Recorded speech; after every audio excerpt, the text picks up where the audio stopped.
Peace, peace, peace. What's going on? It's your brother MD checking in once again. Um, I want to start a new series. I'm gonna do it today since I ain't doing nothing else. I didn't go to work today, so I'm going to start the arena books. The reason I'm doing this is two reasons. First, start implementing another series on the arena in terms of providing information from another media source, another media sense. We're already doing the movies. Now I want to do the books. I'm doing this for a specific reason. You know what I mean? Because it's a result of the broadness or the wider scope that I now have when it comes to how I view the black society in general. You know what I'm saying? Um, Another reason is I'm doing it in tribute to my brother Yanga. Yanga, when I first met Yanga here on the arena, he broadened the scope of a lot of different viewpoints that I had in terms of how I view black politics in general, right? Me and Yanga don't agree on a lot of stuff. You know what I'm saying? But I appreciate the sensibility that he showed when he presented information. You know what I mean? And in a lot of ways, I correlated a lot of my views with his views. So what I'm gonna do is I'm going to again shouts out to Black Sun because he did it early. I just wanted to do my part in terms of making it aware that right now Yang is he in need of the family's help. So I'm gonna put his cash app in the chat. And Black Son, if you're out there, let me know if this is the correct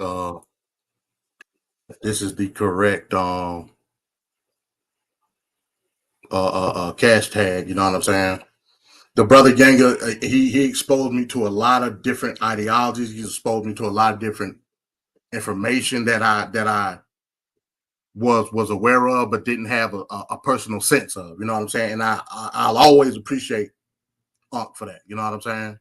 So I'm dedicating this particular stream to him, and I think he'll get a kick out of it. When you see it, maybe he'll get a chuckle out of it because it's in direct dedication to him and how we clash. You know what I'm saying? So that's first and foremost. I wanted to put that out there before anything else. So, secondly, if no one has watched, and I'm gonna just put it, this me doing me. This ain't regards to nobody else. Fuck it. You know what I'm saying? If ain't nobody else watched the debate that I had, the playoff debate I had this weekend. If you haven't watched it, I implore you go to Sullivan's Debate League, MD versus Dembele, and just go watch it for yourself. And you can always hit the channel up and give me your perspective on what you thought about the particular debate. I'm glad that the debate happened, and I'm also glad of the result because it broadened my viewpoint. It gave me a broad perspective of how I need to now view the black social standing that we all have, not just in this country but in the diaspora. Period. And at this point, I can safely say, in regards to how I view personal freedom, how I view liberties that my people fought for, died for, bled for, sacrificed for, I can honestly say now I'm in the perspective of fuck black folk. You know what I'm saying? Hey, I just got to keep it real at the end of the day. Fuck them. You know what I'm saying? Because my ancestors didn't fight for the collective of black people. My ancestors fought for the personal freedoms, liberties, and duties of the nation that we're in, so we could uplift ourselves within the society.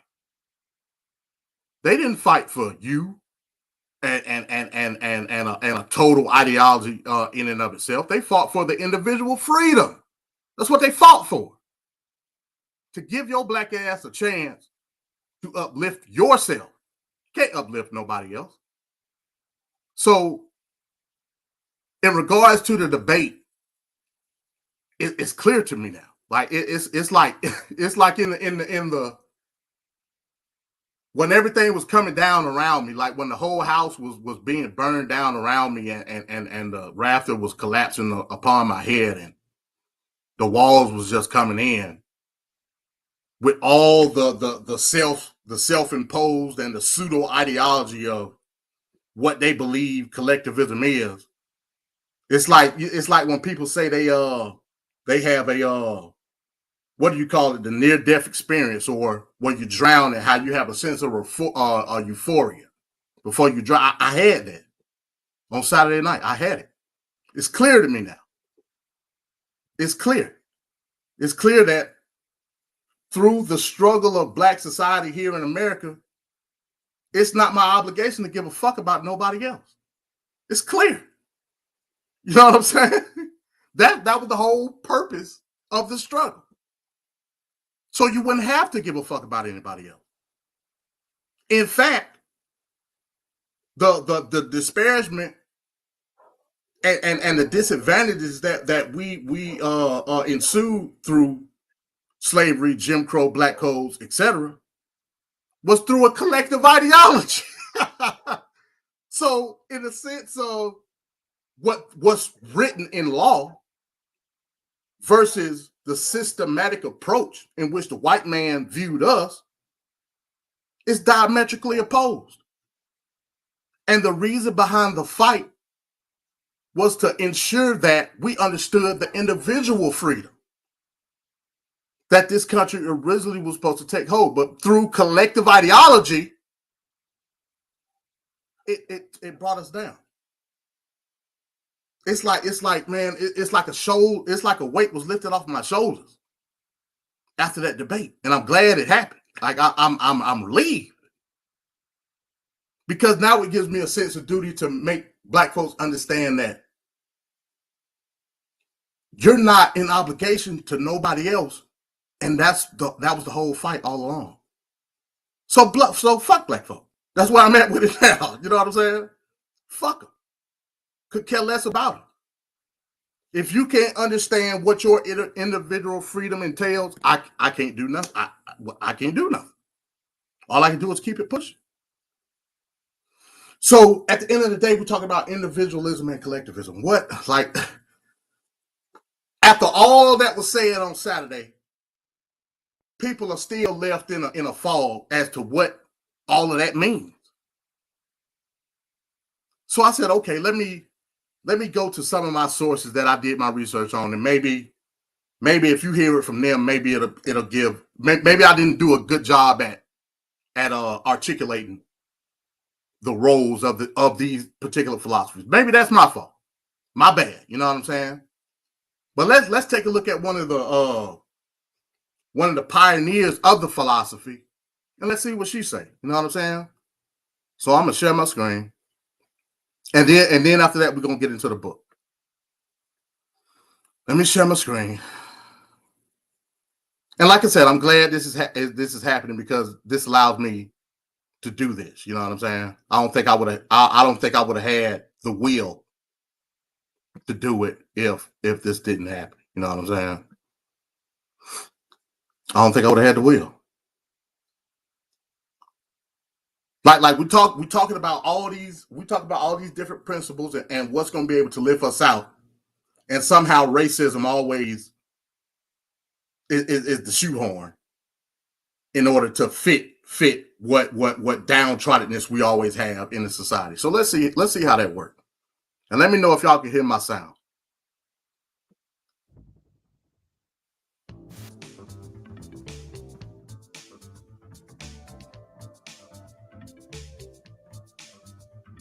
Let me know if y'all can hear my sound. Racism is the lowest, most crudely primitive form of collectivism.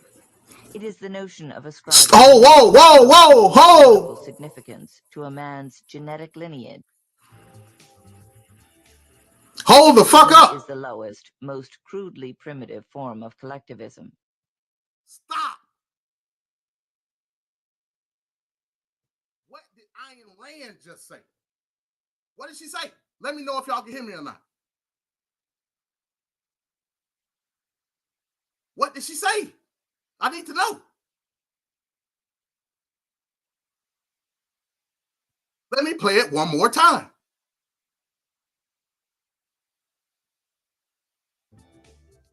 Racism is the lowest, most crudely primitive form of collectivism. It is the notion of ascribing moral, social, or political significance to a man's genetic lineage. The notion that a man's intellectual and characterological traits are produced and transmitted by his internal body chemistry, which means in practice that a man is to be judged not by his own character and actions, but by the characters and actions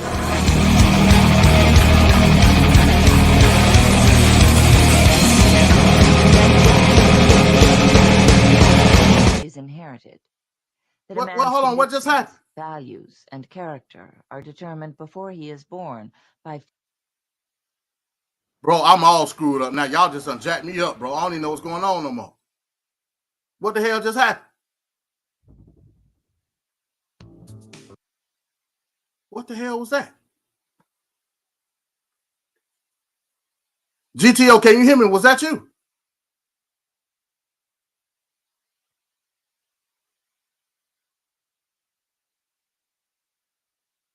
GTO.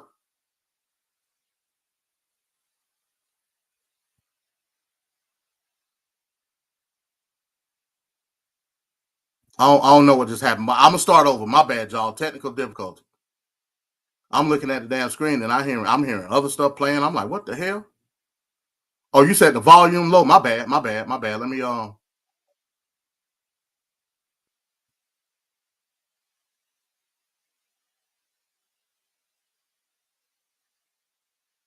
I don't know what the hell just happened. All right, restart, y'all.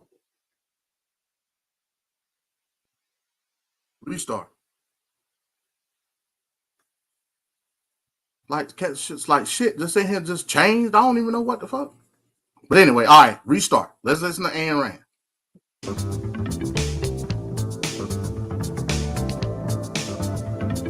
Let me know if that's better.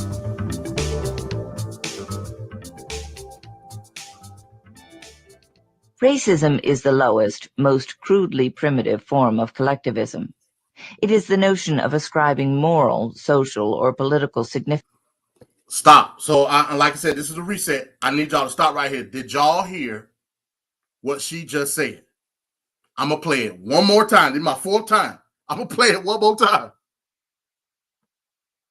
Is the lowest, most crude. Racism is the lowest, most crudely primitive form of collectivism. It is the notion of ascribing moral, social, or political significance to a man's genetic lineage.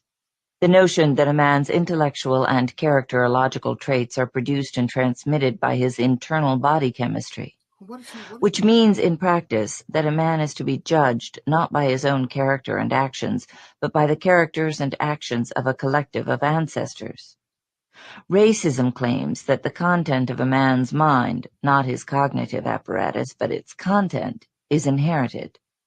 That a man's convictions, values, and character are determined before he is born by physical factors beyond his control. This is the caveman's version of the doctrine of innate ideas, or of inherited knowledge, which has been thoroughly refuted by philosophy and science. Racism is a doctrine of, by, and for brutes. It is a barnyard or stock farm version of collectivism, appropriate to a mentality that differentiates between various breeds of animals, but not between animals and men. Like every form of determinism, racism invalidates the specific attribute which distinguishes man from all other living species, his rational faculty.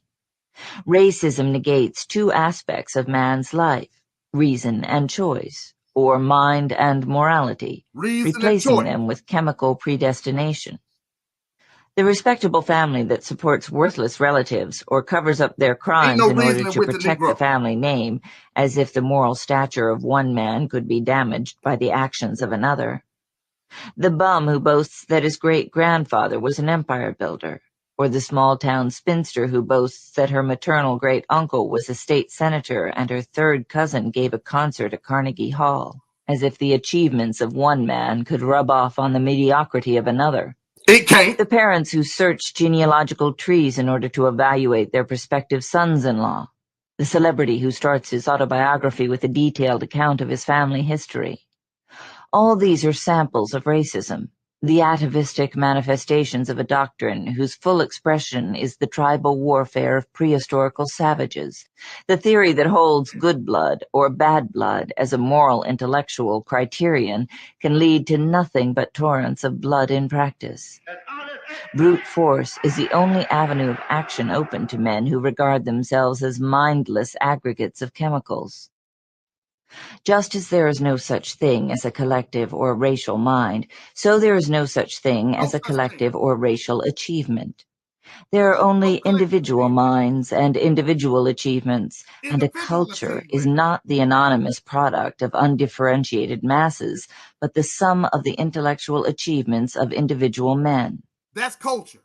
Even if it were proved, which it is not, that the incidence of men of potentially superior brain power is greater among the members of certain races than among the members of others, it would still tell us nothing about any given individual, and it would be irrelevant to one's judgment of him. Irrelevant. A genius is a genius, regardless of the number of morons who belong to the same race. And a moron is a moron, regardless of the number of geniuses who share his racial origin. The question of whether one alleges the superiority or the inferiority of any given race is irrelevant. Racism has only one psychological root, the racist's sense of his own inferiority.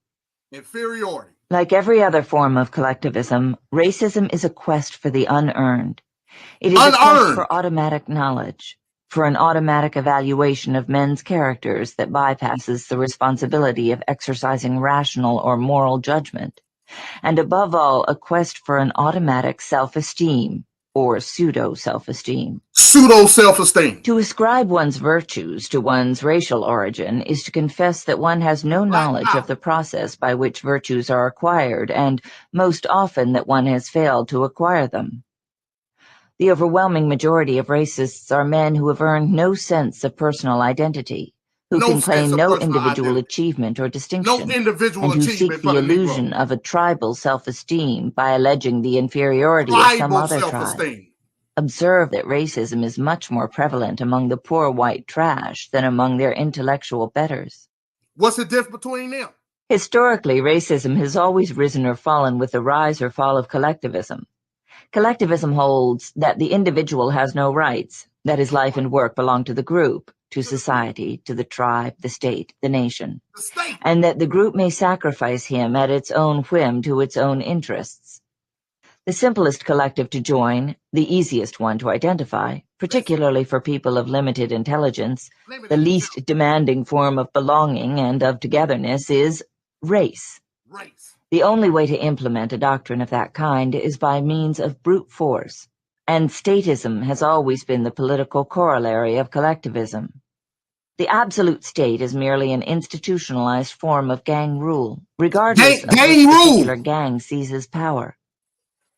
There is only one antidote to racism, the philosophy of individualism and its political economic corollary, laissez-faire capitalism. Individualism regards man, every man, as an independent, sovereign entity who possesses an inalienable right to his own life, a right derived from his nature as a rational being. Individualism holds that a civilized society, or any form of association, cooperation, or peaceful coexistence among men, can be achieved only on the basis of the recognition of individual rights, and that a group as such has no rights other than the individual rights of its members. It is not a man's ancestors or relatives or genes or body chemistry that count in a free market, but only one human attribute, productive ability. It is by his own individual ability and ambition that capitalism judges a man and rewards him accordingly. No political system can establish universal rationality by law or by force. But capitalism is the only system that functions in a way which rewards rationality and penalizes all forms of irrationality, including racism. A fully And free if, capitalist system has not yet existed anywhere. But what is enormously economy, significant is the correlation of racism and political controls in the semi-free economies of the 19th century. listen to her. Racial and/or religious persecutions of minorities stood in inverse ratio to the degree of a country's freedom. Racism was strongest in the more controlled economies such as Russia and Germany, and weakest in England, the then freest country of Europe. It is capitalism that gave mankind its first steps toward freedom and a rational way of life. Listen, It is capitalism that broke through national and racial barriers by means of free trade. free It is trade. Blacks capitalism that trading with whites. abolished serfdom and slavery in all the civilized countries of the world. In its great era of capitalism, the United States was the freest country on earth and the best refutation of racist theories. Men of all races came here, some from obscure, culturally undistinguished countries, and accomplished feats of productive ability that would have remained stillborn in their control-ridden native lands. Because they understood America had been called the here. melting pot with good reason. But few people realized that America did not melt men into the gray conformity of a collective. She united them by means of protecting their right to individuality. Individuality. Racism is an evil, irrational, and morally contemptible doctrine. But doctrines cannot be forbidden or prescribed by law. Just as we have to protect a communist's freedom of speech, even though his doctrines are evil, so we have to protect a racist's right to the use and disposal of his own property. You can't stop Private racism is not a legal but a moral issue and can be fought only by private means, such as economic boycott or social ostracism. In conclusion, I shall quote from an astonishing editorial in the New York Times, astonishing because ideas of this nature are not typical of our age. Quote, "But the question must not be whether a group recognizable in color, features, or culture has its rights as a group. No, the question is whether any American individual, regardless of color, features, or culture, is deprived of his rights as an American. There If it the is. individual has all the rights and privileges due him under the laws and the Constitution, we need not worry about groups and masses. Those do not, in fact, exist, except as figures of speech." Abstract.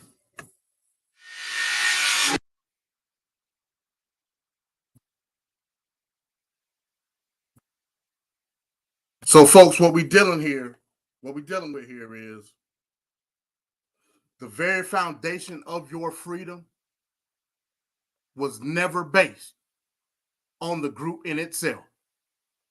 The reason black folks is free here today in this country we call the United States of America is because the inalienable rights that was written down long, long ago when we was in shackles. Those inalienable rights was given to us because we got feet in the motherfucking land. We got feet on the ground, making us American citizens. That's not tied to all blacks. It's tied to you. Collectivism in itself is what puts you in the chains. Collectivism in itself is what disparaged you through Jim Crow and black codes. All you doing is by saying collectivism is mimicking the cracker. Because that's the standard that you've set in order to think you have achieved some type of success here and abroad. The standard of the collective cracker. You don't know what individualism is because you've been here the whole time emulating the cracker since you got out the chain. But I tell you who ain't doing that: the Jamaican, the Puerto Rican, the Haitian, the Native African. They ain't doing it. Why? Because when they get here, they see the individualism spewing out of every person here that's making money. And they say, let me get right too. While you sitting in talking about black power and collectivism. You people are idiots. Had we shared the role of Booker T. Washington in its inception, we wouldn't even be having this discussion. Period. The romanticization of Black Wall Street is because of the individualism in it. The romanticization of Wilmington, North Carolina, Durham, North Carolina, Rosewood is because the individualism in it. But you niggas want all equal stuff all the time. When even the collective ethics of the white man ain't even doing that. Because you got the crackers in the hills of West Virginia that ain't got nothing. And yet they still share the collective ideology of having your black ass down. When they have no power to do so, period. But you give all the power to them through your collective inferiority, period. Fuck black folk. That's where I'm at with it. And with that being said, let's get into it. Shouts out to my brother Younger. He gonna get a kick out of this one. Today's book, we're gonna be doing Colored Communism and Common Sense. Let me exit out of this. I hope you're watching, Yang. I hope you'll watch afterwards, later on. And get well soon, my brother.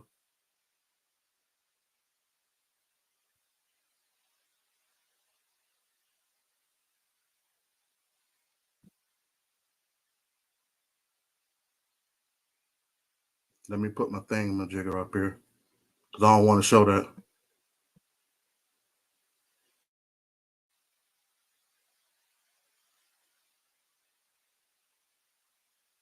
And let me know if y'all can hear. You are about to hear Color, Communism, and Common Sense by Manning Johnson, narrated by Donnell Stone.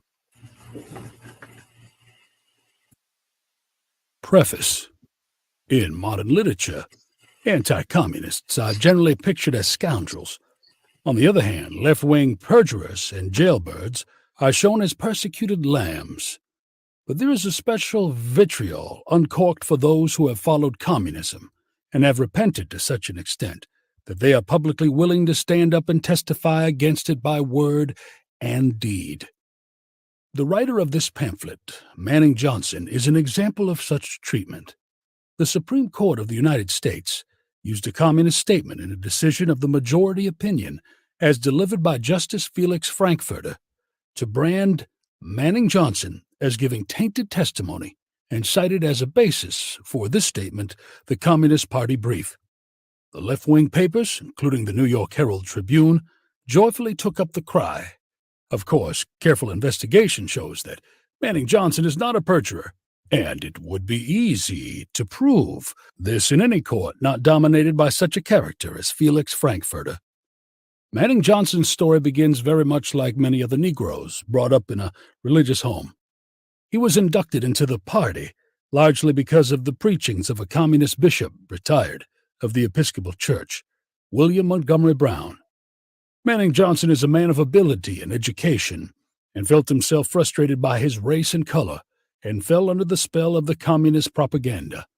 The communists, however, reckoned without understanding that the man they had enlisted in their cause had, for them, certain dangerous qualities. He had a Christian upbringing, he was intelligent, and he had courage. His Christian upbringing made him revolt at the obscene immorality of the Communist Party and its members. His intelligence made him see through the stupidity of the communist doctrine and see that he could strive to be a first-class Negro instead of an imitation of a third-class white man. His courage made him willing to confess his sins in public and try to expiate them. It is for this last quality that the Frankfurter Supreme Court and left-wing press can never forgive him.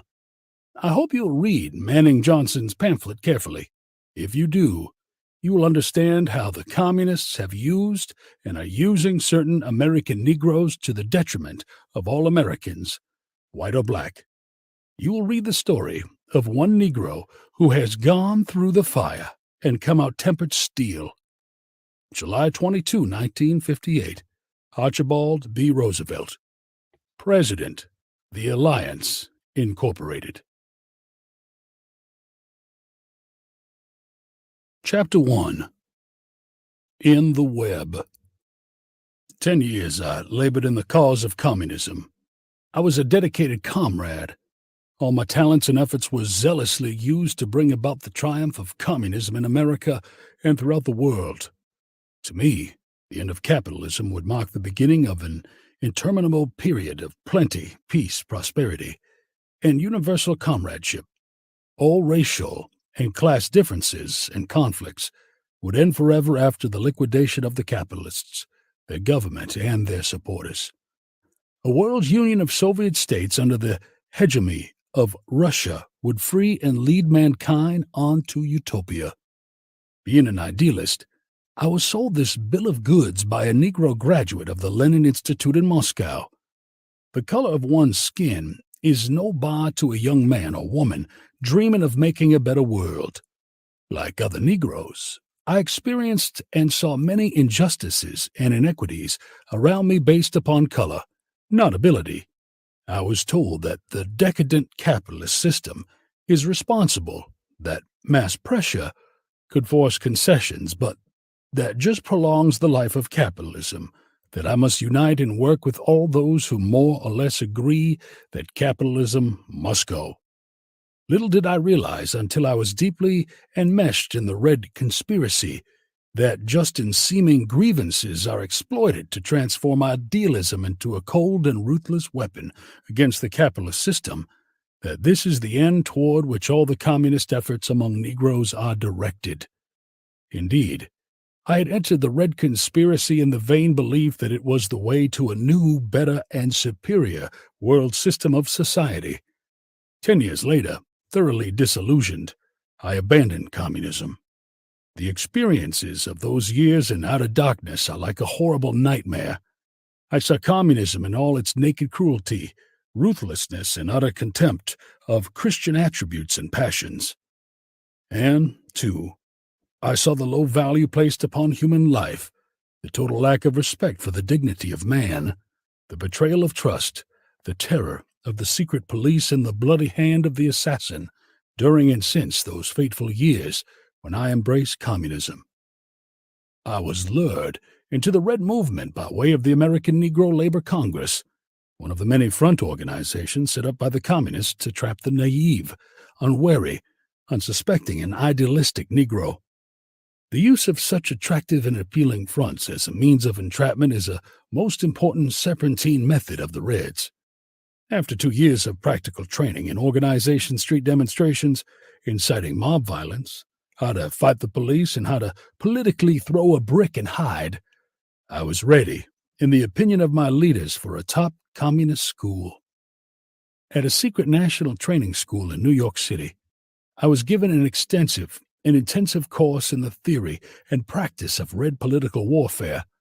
As a result, I was appointed district organizer by the Political Bureau of the Communist Party in the Buffalo, New York area, one of the vital industrial sections of our country.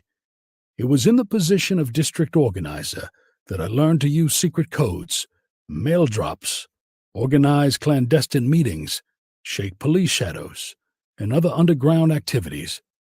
At the same time, I became acquainted with the nature of communist sabotage and espionage. My zeal, training, both theoretical and practical, combined with loyalty and willingness to sacrifice, changed me from a novice into a dedicated Red, a professional revolutionist. Consequently, I climbed rapidly to the National Committee, the highest governing body of the Communist Party in America. Being a Negro top communist, I was placed on the National Negro Commission, an important subcommittee of the National Committee of the Communist Party. On this commission, which was created on direct orders from Moscow to facilitate the subversion of the Negroes, I began to realize the full implications of how the Negro is used as a political dupe by the Kremlin hierarchy.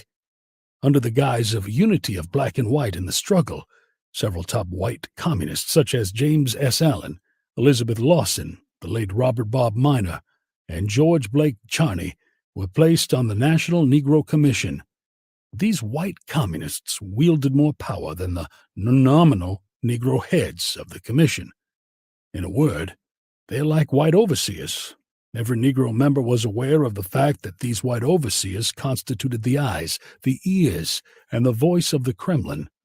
Moreover, these white overseers are the surest functional guarantee of the maintenance of the hierarchical authoritarian control of the Kremlin over their Negro lickspittles, directing the conspiracy among Negroes in America. Indeed, it is the white group on the National Negro Commission that holds full sway. They flatter one or two top Negroes by making them feel they are actually participating in the formulation of policy by consulting with them prior to meetings of the commission. Then, these two Negroes are assigned to lay down the line to the other Negroes on the commission. The white members check to make sure they do. Their opinion of what a Negro member says at a meeting can either make or break him. Usually, the Negro who is broken is accused of petty bourgeoisie nationalism, that is, placing the interests of the Negro above the interests of the Communist Party. In this connection, I observed how white women communists are used as political prostitutes, cohabiting with high-level Negro communists in order to spy on them. Through such intimate relations, these white women communists are able to elicit information pertaining to family background, sources of income, marital difficulties, arrests, convictions, opinion on communist policy and communist leadership. This information is invaluable to the red hierarchy in their relations with their Negro lickspittles. In top red circles, this is known as bedroom politics. White communist women are also used to maneuver top Negro Reds into compromising positions that, if revealed, would result in public scandal or disgrace. In this way, the Reds make these Negroes permanently subject to blackmail if they ever consider leaving the Red movement. Moreover, this information is used to destroy the credibility of the defectee should he decide to fight the Red conspiracy. The highest position I attained was a candidate for the political bureau, Politburo, of the Communist Party. The Politburo is a small, close-knit body, carefully selected by the Kremlin hierarchy. Each member holds his position solely on the approval of the reactionary, rapacious despoilers in the Kremlin. This is the real governing body of the entire Red conspiracy in America. A candidate is invited to sit in on deliberations with voice but no vote. Usually, a representative of the Kremlin participates in all meetings and deliberations of the Politburo. This writer sat in such meetings when Gerhard Eisler, alias Edwards, Brown, Hans Berger, etc., was the Kremlin representative. Eisler later jumped bail and fled the United States on the red Polish liner Batory after he was exposed and convicted of passport fraud. The assignment of political commissars to the Red movement in America is not limited solely to America, but is an established Kremlin policy in relation to all communist parties in countries outside the Iron Curtain. Kremlin agents such as Eisler exercise an awesome power over the white as well as black lickspittles, comprising the leadership. When Eisler spoke, one could hear a pin fall. Each leader sat in rapt attention, hanging on to every word Eisler uttered as if it were indeed a pronouncement from the Holy of Holies. On several occasions, he expressed the grave dissatisfaction of the Kremlin because of the failure of the party to take advantage of the broad People's Front movement to build progressive groups in participating organizations such as the NAACP, Youth, Religious, Fraternal, Labor, etc. These progressive groups, he said, was the only guarantee that the decisions we make with leaders will be brought down to and carried out by the membership. Significantly, Eisler emphasized that the People's Front, or Democratic Front, is a maneuver only to lay the basis for firm communist direction and control of masses, and two, that the leaders of non-communist organizations are drawn into joint movements with the communists, only to facilitate the infiltration, ideological and organizational penetration of their respective organizations. After all, this is a fight for leadership to determine who shall lead the masses, the communists or Negro reformists. The progressive groups, consisting of communists, fellow travelers, sympathizers, liberals, etc., constitute the vehicle on which the Reds pin their present hope of victory. Never once were we allowed to forget the vacillating, uncertain, untrustworthy character of the Negro intellectual, the Negro minister, the Negro petty bourgeoisie, the Negro reformist, and the white social-liberal, philanthropic, humanitarian supporter. They are accused, on the basis of experience, of running frantically from one camp, red, to the other, capitalist, when the going gets tough, so that when communists unite with and support them today, it is necessary to keep in mind that it may be necessary to denounce them tomorrow, and the day after tomorrow, hang them. Thus, as a participant on the highest level of the communist conspiracy in America, I observe the cold, calculating, ruthless nature of red power politics and political warfare, stripped of all its illusory propaganda and idealistic cover. Chapter 2. Subverting Negro churches created doubt, lack of confidence, suspicion, setting up situations that bring about racial bitterness, violence and conflict, putting forth demands so unrealistic that race relations are worsened, attacking everybody in disagreement as reactionaries, fascists, Ku Kluxes among whites and Uncle Toms among Negroes, constitute the Reds' pattern of operation. Fortunately, the overwhelming majority of Negroes, in whose name the communists and their ilk presume to speak, have not fallen for the blandishments of the Reds. They know a red light when they see one. The same cannot be said of many Negro intellectuals carrying the ball for communists, since the communists have always looked upon Negro intellectuals as shallow, superficial, phrasemongers, and incompetents, looking for a loaf when they, on a basis of ability, are not worthy of a crumb. Their pro-communist behavior becomes all the more tragic and ludicrous. Only after the order came from Moscow in the 1934-35 period to win over the Negro intellectual by deceptive flattery and adulation did the Reds' public attitude toward them change. The Kremlin concluded that these superficial phonies could serve the cause of communism. A large number of Negro ministers are all for the communists. Some are prominent and influential. Others are run-of-the-mill. They in common believe that beating the racial drums is a shortcut to prominence, money, and the realization of personal ambition, even if the Negro masses are left prostrate and bleeding, expendables in the mad scramble for power. Abner W. Berry, columnist in the Daily Worker, official organ of the Communist Party, recently praised these ministers as fulfilling their historic role, i.e. delivering the Negro into the hands of the communists. Neither his pen nor his lips had such praise prior to the 1934-35 period. Then the Moscow line was clear. The resolution of the Negro question stated, "In the work among the Negroes, special attention should be paid to the role played by the churches and preachers who are acting on behalf of American imperialism. The party must conduct a continuous and carefully worked-out campaign among the Negro masses, sharpened primarily against the preachers and the churchmen, who are the agents of the oppressors of the Negro race." All the instructions from Moscow at the time ordered Reds to combat the influence of the church, because the church, by offering to the Negro worker and peasant for the miseries they are enduring in this world, compensation in heaven, are befogging the minds of the Negro workers and peasants, making them a helpless prey to capitalism and imperialism.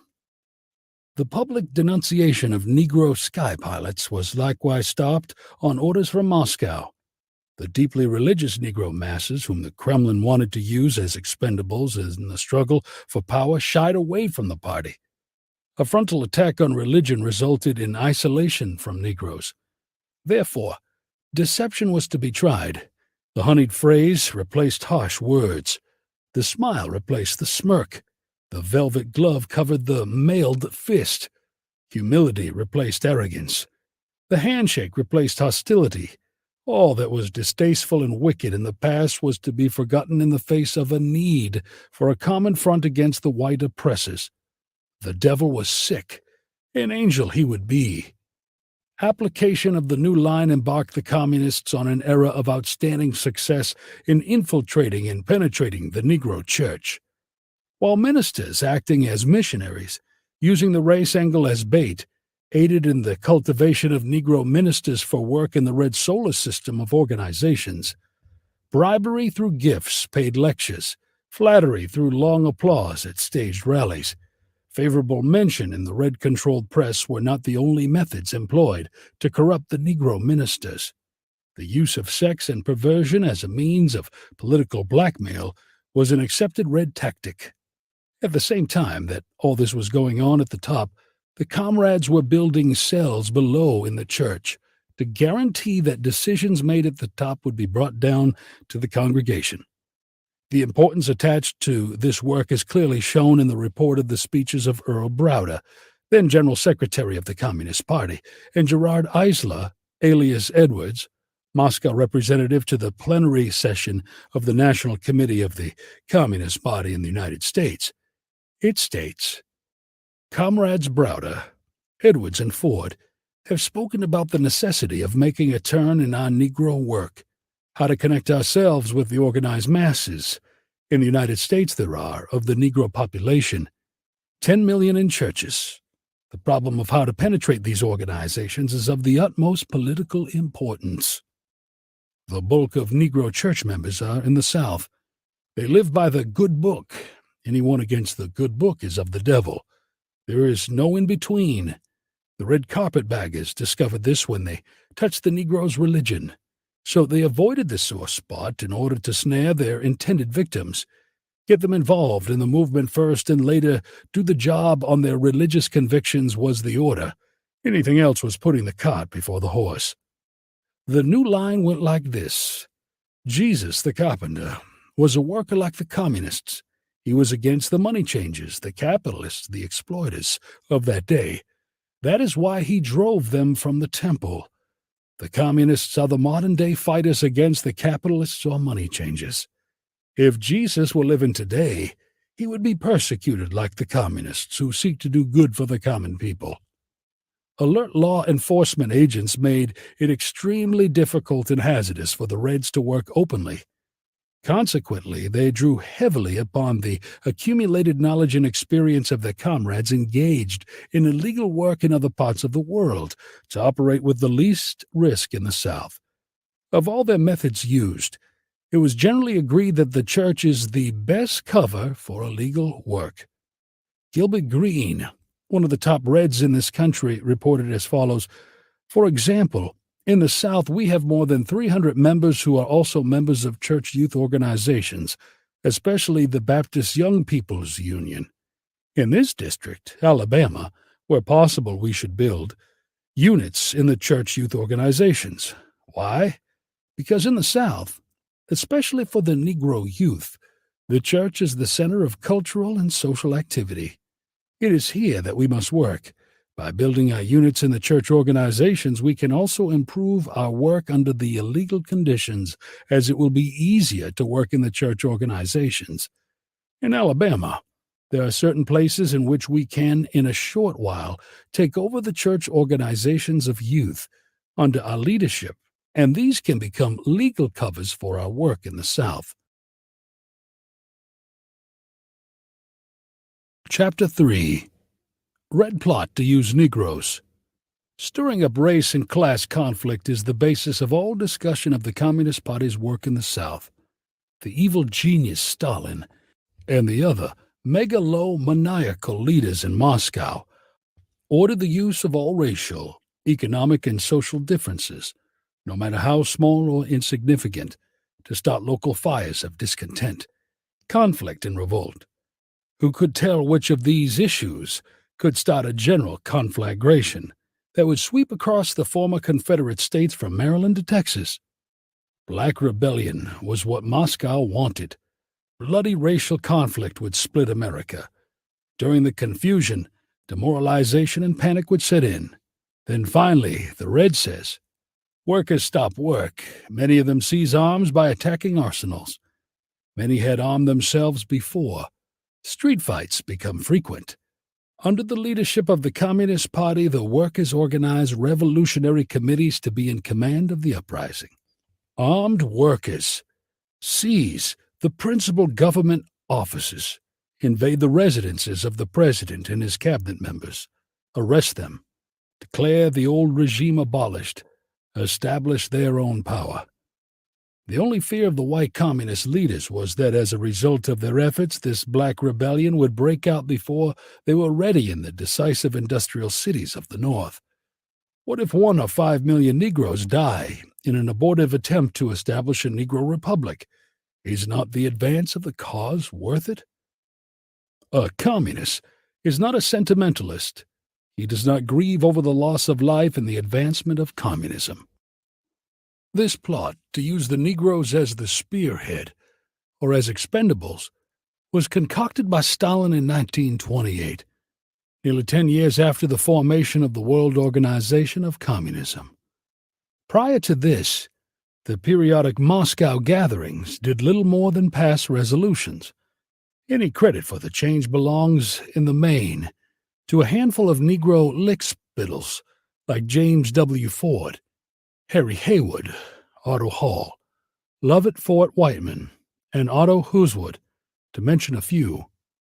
They were the ones who again and again begged their masters in Moscow to force the white leaders of the Communist Party in the United States to organize and use the Negroes.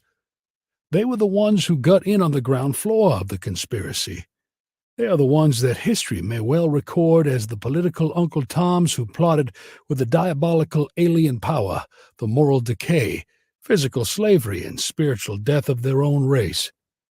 The perfidy of these Negro Reds is all the more infamous when one reads from the pen of a top Negro communist who wrote, A. Prior to the Sixth Congress, white chauvinism, race prejudice, made progress in Negro work well nigh impossible. B. White chauvinism manifests itself in open or concealed opposition to doing work among Negroes. C. The tendency was to ignore the leading Negro comrades when formulating policy. D. As punishment for their opposition, the Negro comrades were refused support, financial, in getting out the weekly news service which was being sent out to some 300 Negro newspapers. E.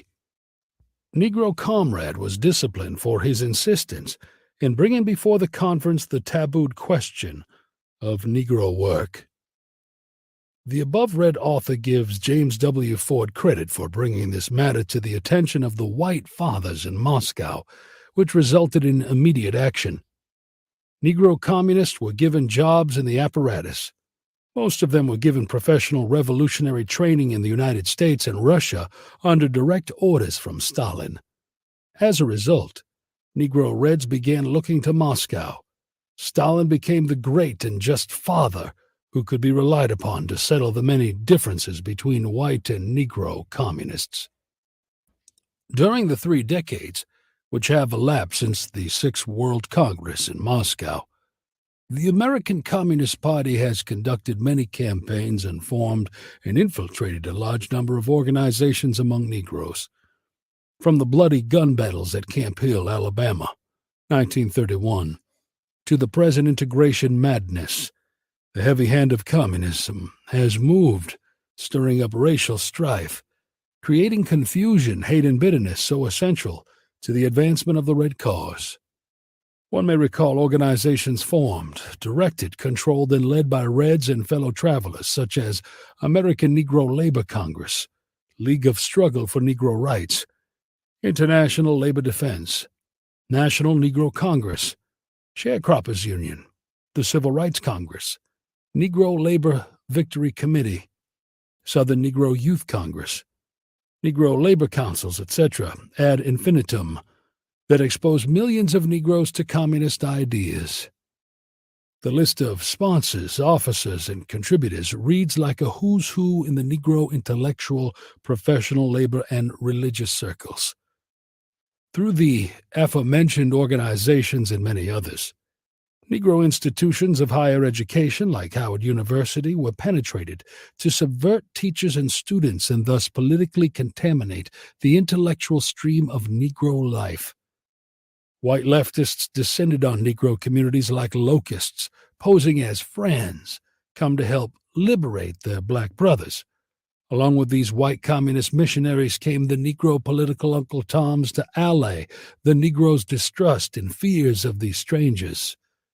Everything was interracial, and interracialism artificially created, cleverly devised as a camouflage of the Red Plot to use the Negro. Chapter 4. Bane of Red Integration. Many Negro intellectuals, artists, professionals, etc., were carried away with this outburst of interracialism. It was an opportunity to be accepted by the other racial group. Secretly, they had always wanted to get away from the other Negroes. Moving around among whites would somehow add to their stature and endow a feeling of importance. So they went after communist interracialism, like a hog going after slop. There are numerous examples of the harmful and deadening effect of communist interracialism, integration, on any proposal for constructive Negro projects.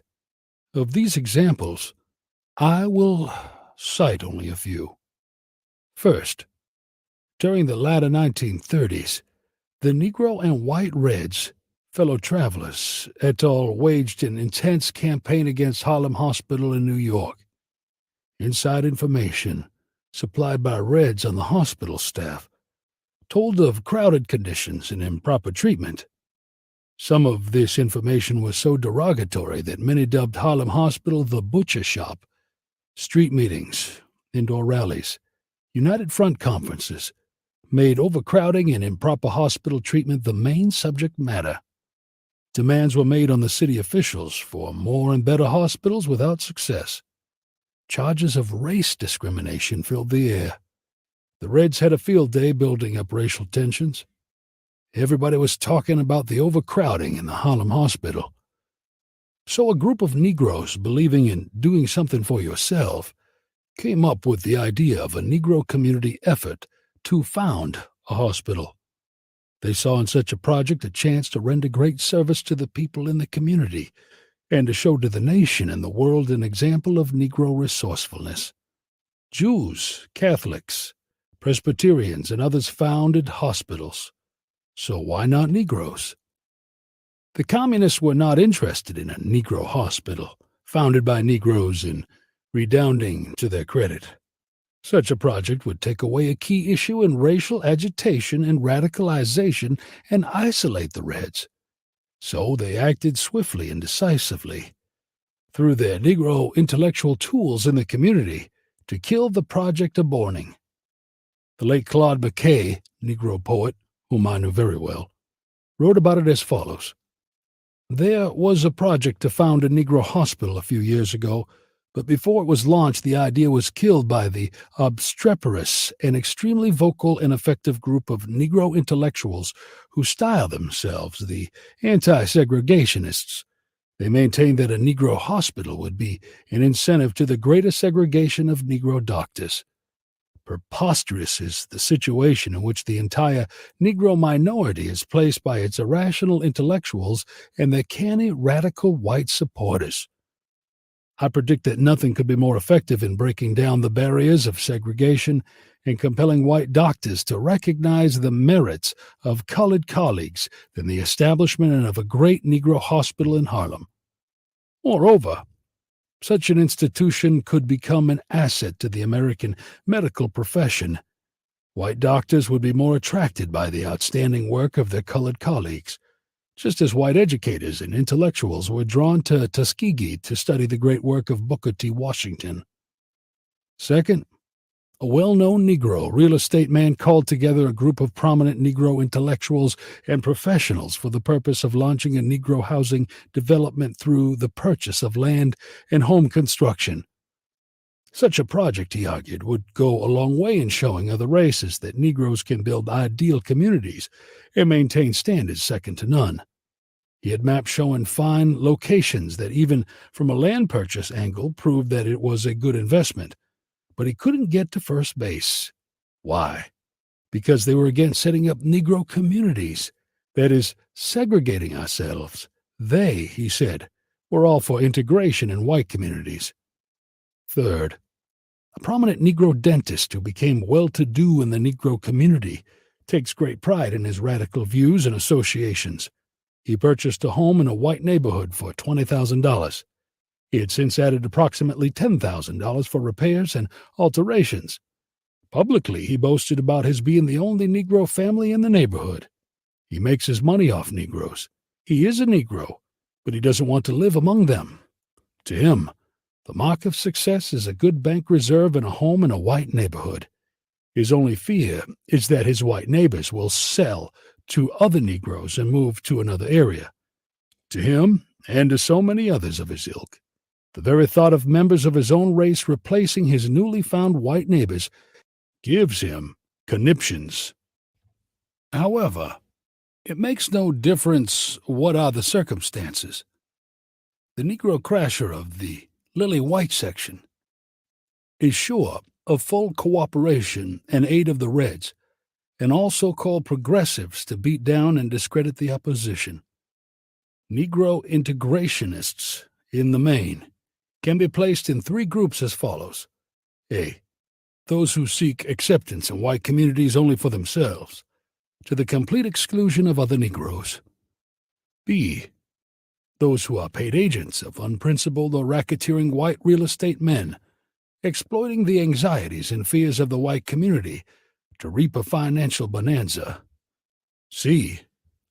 Those who are blockbusters, that is, a Negro family for whom the Reds or so-called progressives have either purchased or rented a home or an apartment with the full knowledge that its transfer is going to arouse social resentment, bitterness, and hostility. Regardless of the group into which the Negro integrationist falls, he is like manna from heaven. To all those who deliberately seek to arrest the steady advancement in race relations and to turn it into a shambles for alien or partisan political purposes. Significant it is to note that the Reds and so-called progressives never spend money on projects to help the Negroes, unless these projects pay off in race conflict and animosity. They know that the blockbuster, like the interloper and party crasher, is always resented and usually gets the bum's rush. That is why they seek to cast the Negro in such a light. It builds up open and hidden resentment that can be exploited. Some people describe New York City as a melting pot. At best, this is only wishful thinking. The numerous racial and national groups are as easily identified today as ever. The geographical areas where each group settled or resettled remains. Thus there are in New York German sections, Italian sections, Irish sections, Jewish sections, Puerto Rican sections, Chinese sections, Negro sections, etc. In short, there may be found as many sections as there are national groups or races. National, social, cultural, linguistic, religious, and other common factors affect the sectional cleavage. Parades and gala affairs in national costumes are not uncommon. The same may be said of every part of our country. These national, racial, and religious differences divide them like 5 fingers on the hand, yet they are one solid fist as Americans. The communists try to exploit these national, racial, and religious differences in order to weaken, undermine, and subjugate America to Moscow. Like a serpent, they use guile to seduce each group. In no time have the communists even hinted or suggested to any group other than the Negro that their clannishness or tendency to colonize a given area creates a ghetto or quartus. Were they to do so, they would be jeered out of each section as crackpots. Evidently, the Reds had international propaganda in mind when they described Negro sections as ghettos, because the definition of the word ghetto in no way applies to a Negro section any more than it does to a German, Irish, Jewish, Chinese, or any other section in America. The Encyclopedia Britannica states, Ghetto, formerly the street or quarter of a city in which Jews were compelled to live, enclosed by walls and gates, which were locked each night. The term is now used loosely of any locality in a city or country where Jews congregate. During the Middle Ages, the Jews were forbidden to leave the ghetto after sunset, when the gates were locked, and they were also imprisoned on Sundays and all Christian holy days. Negroes band together in sections like other races and national groups, much for the same reasons. Like other racial and national groups, they can buy land, build communities, settle in any section of the country. Like other racial and national groups, they can make their sections as nice and attractive as possible. The maximum business, cultural, sanitary, and social services are within their reach as with other groups. The communists, through propaganda, have sold the number of Negro intellectuals the idea that the Negro section is a ghetto, that white Americans created it, set its geographical boundaries, that it is the product of race hate and the inhumanity of white Americans. Therefore, it is a struggle of Negro against white oppressors for emancipation. Naturally, those holding such views have no community pride, no interest in doing anything to improve its services, because that would be aiding and abetting segregation and maintenance of the ghetto. Moreover, they oppose any race project inside or outside the Negro section for the same reason. Everything has to be integrated, or it is taboo. In this way, they paralyze Negro initiative and resourcefulness, casting the race in the mold of one that is incapable of producing anything for the advancement of society. At the same time, it creates the impression among other racial groups that the Negro waits for them to prepare the banquet so that he can step in and enjoy it. Obviously, this line, deliberately spread by the communists, leads to the worst kind of mischief. It strengthens and creates racial prejudices and lays the basis for sharp racial conflicts. Shirking social responsibility and blaming others may be the easy way, but it is only a shortcut to communist slavery. Chapter 5. Destroying the Opposition. No small amount of support of the communist cause came from important and influential Negro newspapers. The late Robert Minor, a top Red, wrote, "In some of these papers repeatedly appear open admissions that the Communist Party is the only party that advocates or fights for equal rights for Negroes and the right of self-determination for the Negro people."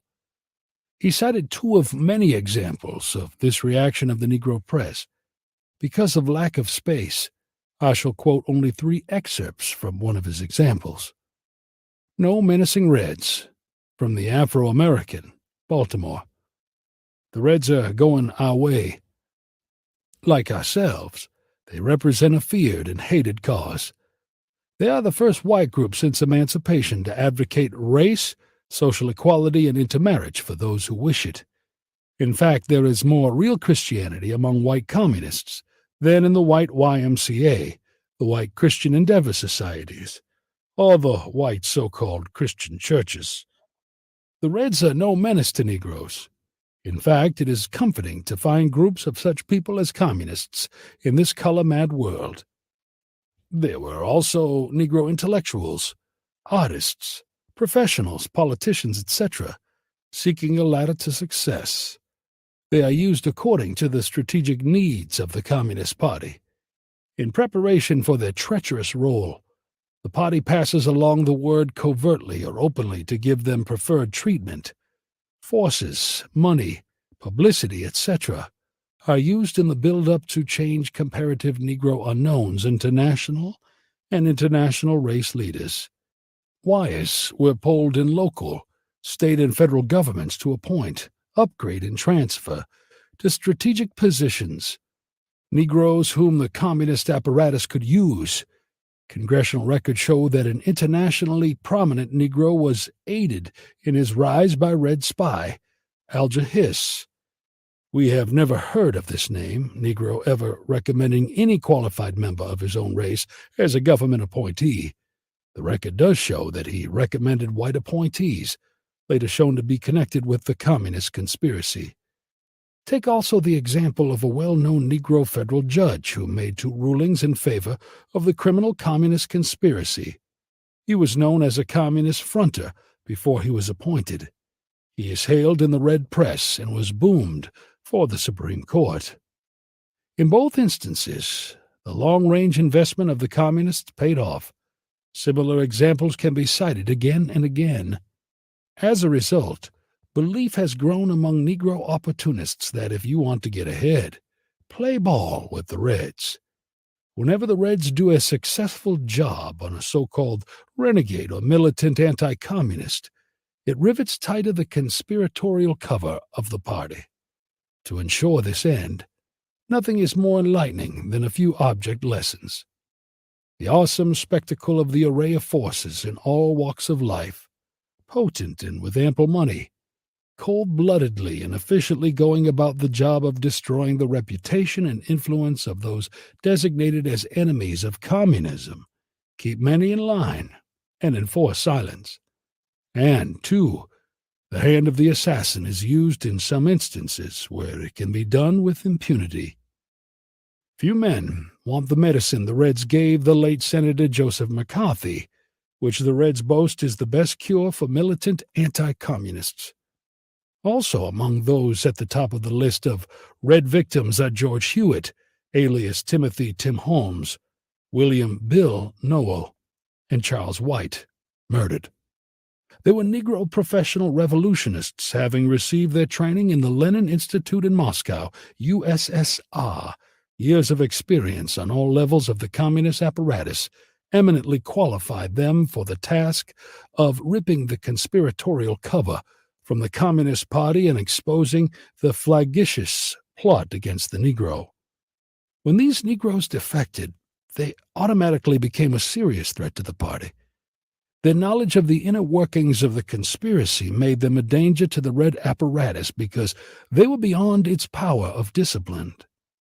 Theirs was a sincere and total abandonment of communism.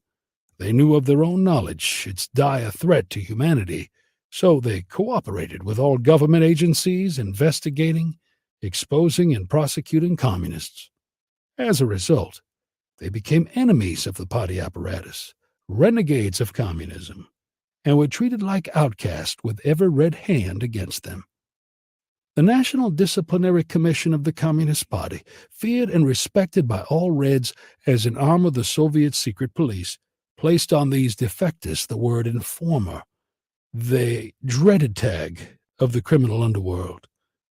This solemn pronouncement means the full treatment to show the comrades what happens to those who desert and fight the party. So complete was the campaign of slander, threats, persecution, social ostracism, that all the above-mentioned Negro ex-Reds were driven to an untimely grave. That this can happen in our republic under God is unbelievable but true. No wonder, then, that today the wrath of the communists is more to be feared than the judgments of heaven.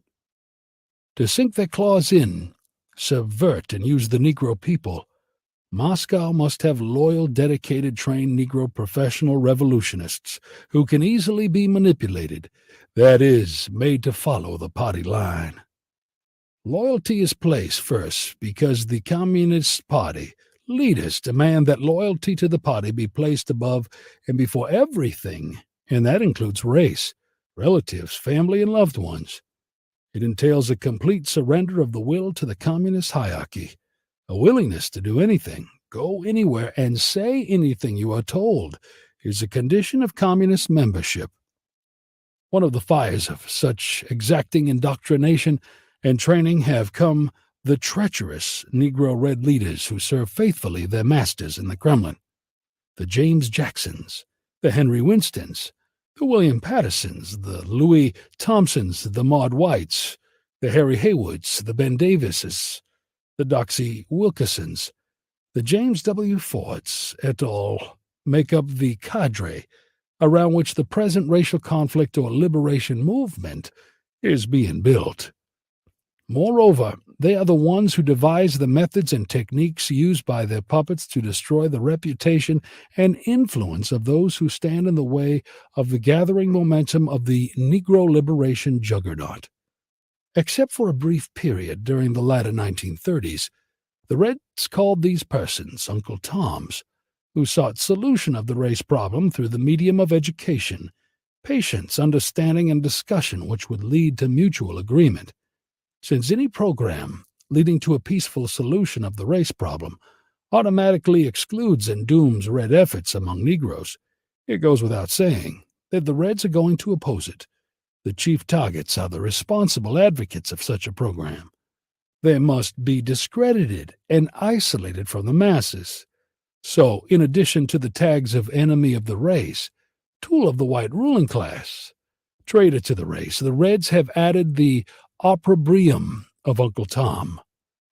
In their usual diabolically clever way, the Reds took the name of a fine, sincere, and beloved character made famous in the greatest indictment of chattel slavery and transformed him into a dirty, low, sneaky, treacherous, groveling, snivering coward.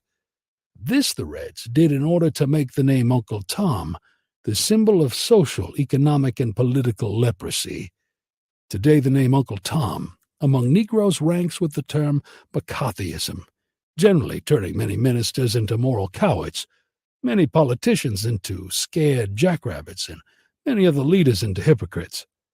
No man dares stand up and proclaim convictions counter to Red agitation without running the certain risk of being pilloried. The Reds, their fellow travelers, leaders of the NAACP and other race agitators have created an ideal climate for such persecution. Ironically, the communist definition of Uncle Tom applies to the Negro Red and fellow traveler more than it does to anyone else. In fact, I do not know of any Negro, living or dead, who sank to the depths of cowardice, civility, and treachery as has the Negro Red. One has only to read the wailings and lamentations of Pettis Perry to his white masters in the Communist Party to do something about the widespread race prejudice permeating that party from top to bottom. Such prejudice is the Communist Party, in the opinion of Pettis Perry, prevents the communist apparatus from effectively exploiting the Negro people. Chapter 6. The Real Uncle Toms. Ironically, after more than 3 decades, the Reds can't eliminate race prejudice from their own ranks. Pettis Perry's articles clearly show that the centuries-old racial, national, social, economic, and political differences between peoples plague and bedevil the communist vanguard despite indoctrination, training, discipline, and so forth. The human element resists the red straitjacket. Naturally so, because you can't level everybody off, toss them in a pot, and stir them up without producing a social disorder. The top white communist leaders know that racial, as well as other differences between peoples, have existed over a long span of years and will continue to exist even after centuries of re-education under communist rule. They also know that these differences can be used to play race against race, nationality against nationality, class against class, etc., to advance the cause of communism. Posing as a friend of the Negro, they, under the guise of a campaign for Negro rights, set race against race in the cold-blooded struggle for power. Their hypocrisy and the falsity of their claims are clearly revealed in a number of instances.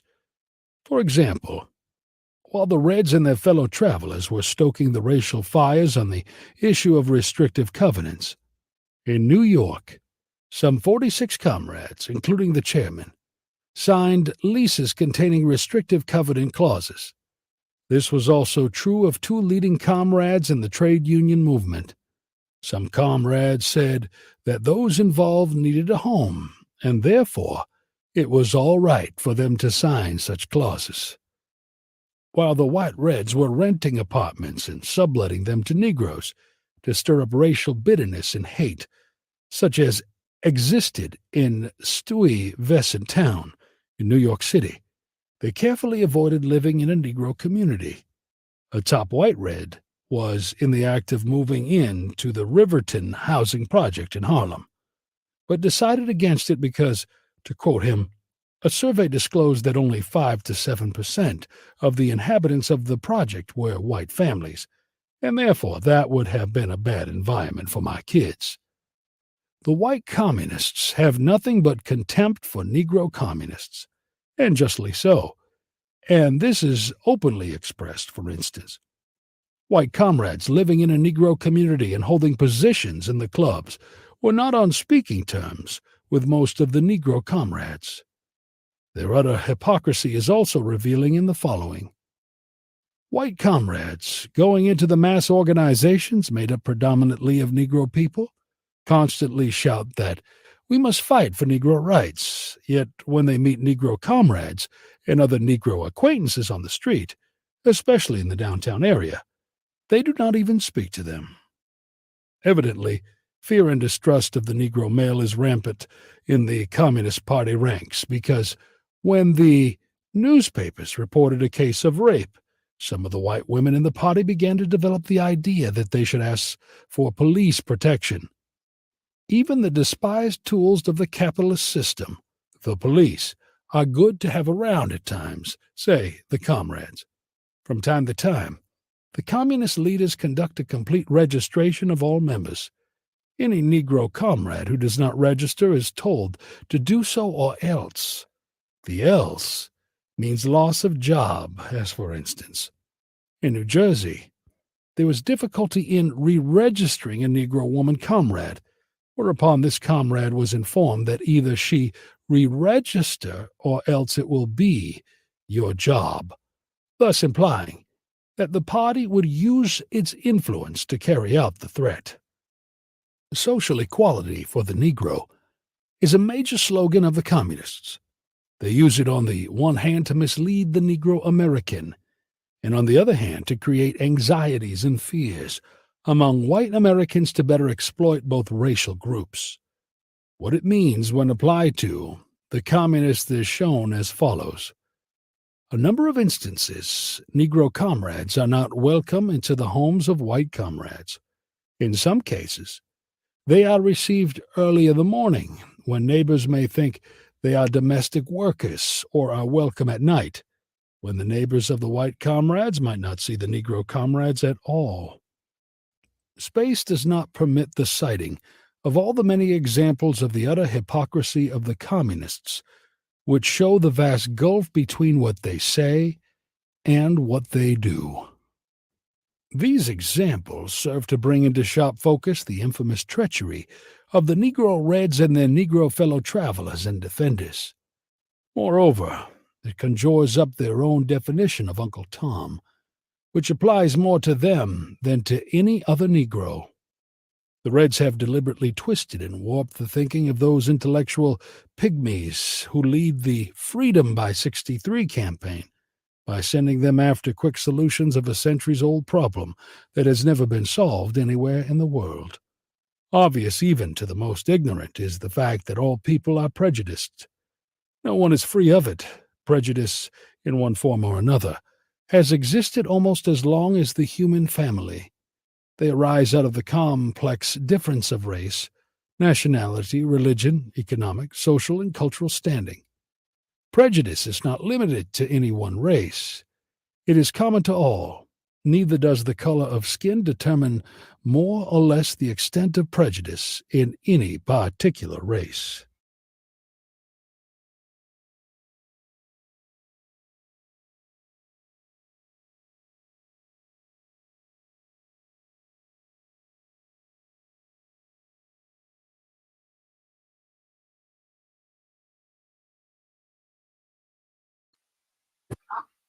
There you go, folks. Part one, color, communism, and common sense.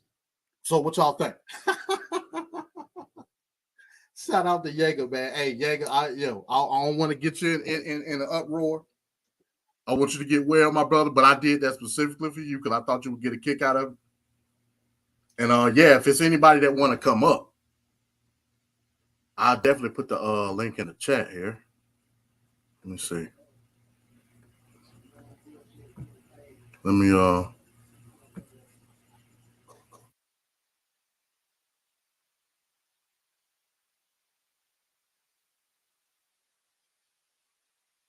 I want to come up real quick. Give me 1 second, y'all. Give me 1 second.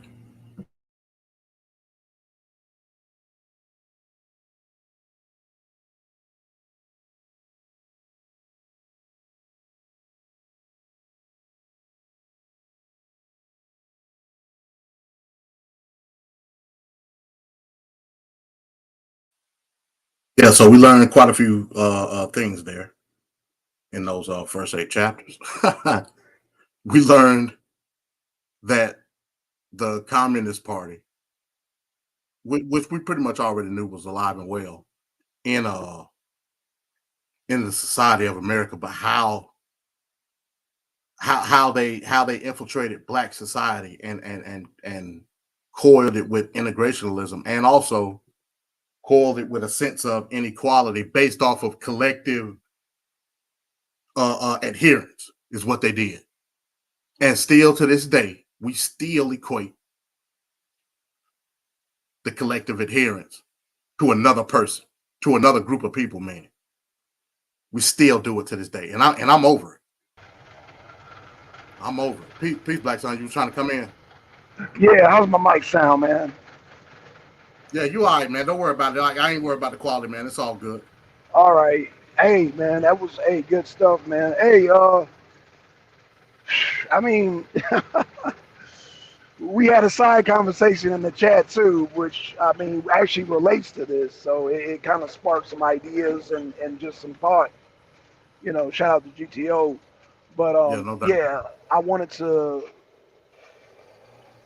I guess, really just take notes and really have a discussion on like some of the ideas that are out there because you know, shout out to GTO. She mentioned about treason against the black neighborhood, and she's not the first person to say this. There's been many people that say this type of stuff, and I wanted to. I always challenge like, who is the person, who is the administrator to hand this down? You know, Right, so right. What's the written statutes that I'm living by of this said Black community? What is it? right. You can't So show it to me. What you're no, gonna no, show me is you're gonna show me a standard. You're gonna show me a what you call it a goalpost in which you equate white freedom, white liberty to. That's what you're gonna show me. You know. facts. Yeah, that's what you're gonna show me. And you're gonna equate your success, or you're gonna measure your success to that standard. That's what you're gonna show me. Right. So And you're gonna show me a standard of one group or collective versus another. When in turn that group or that collective is assembled by individuals that have their own single worth within them. So you want me as an individual to downplay my success, or for me to tether on to somebody else's success. That's what you want. If you listen to the video earlier, well, no, it's another video that I'm actually gonna play. It's tethering on to the individual achievement of other individuals. That's collectivism in and of itself. And I'm telling you, that's bullshit. right. Not only You know what I'm that, saying? right. And with this collectivism, I mean, because we'll use words like freedom or you're a traitor, this and that. So when a person goes into the military or gets sworn in as a police officer, peace officer, or as a judge, or even as a lawyer, you know, you have to agree to something in order to betray it. Meaning, okay, if Right. you agree with, okay, I want to eat apples all day, I won't eat oranges. If I decide to eat orange, I made a pact, said, you know what? Gynocracy, MD, I'm not going to eat an orange all week, and I turn around and eat an orange, I betrayed that pact. I am now Right. a traitor to that pact. So how can you be a traitor to something you never agreed to? The black community has never uh, had you sign, me sign, or MD sign, or our parents sign anything stating that this is what black is, and if you cross this blackness, you will be deemed as a traitor, and you will be deemed as you will be committing a treasonous act. That is how treason works. That is how, that is what Right. treason is. That's why it asks, what is the definition? So that's just a layman's term of what treason is. You have to agree to something in order to betray it. If you Right. never sign Right. it dotted line, you can never betray it because you don't know what you're signing the contract to. Right. Well, what I mean in layman's, treason is the breaking away or the succession to one's nationalistic ideals. Now, with that being said, Ideas. There you go. Bam. with that being said, what idealistic principles are there in the black community? Just list them out. Tell me what they are, and tell me whose nationalistic ideals and views they are. Who came Right. up with Like, them? yeah, Who who came agreed? up with it? Right. Right. Right. Who was the leader said, you know what? These are the rules for black people. Who is that Who, leader? Because I've always wondered who is that leader. right, and was I born with those inalienable rights? Was I born with that affinity toward that specific civic duty? Who told I didn't know that. I didn't either. Last I checked, I was born with certain inalienable rights as an American. So who am I committing the treason to? Am I committing the treason to America, or am I committing the treason to black folk? Which one? And when they say black folks, which black folks? Because we all don't have monolithic ideas. There you go. There you go. Hey, I'll tell you who we ain't committing the treason to. The black immigrants that come to this country that understand that through individualism they could succeed, and they bypass our ass every day. Facts. Those who don't go by that. Those who don't go by that. Right. Because they understand that when they get to this country, even if they only got a couple of quarters to rub together, through their individual achievement, they can make something of themselves and provide for their family and That's build right. generations. Whether Facts. whether it be a little or a lot, they understand the concept or the race toward life, liberty, and the pursuit of happiness. You know what I'm saying? Right. We don't.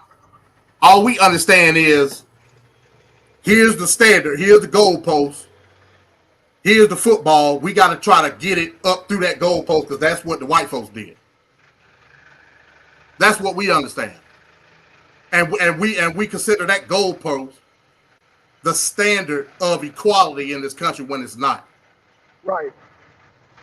There is nothing saying that I have to be equal to another person in order to achieve success.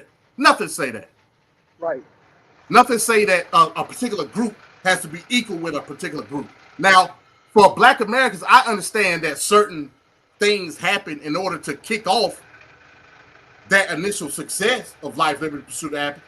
That's why I go for reparations for my people, but that's not all Black people.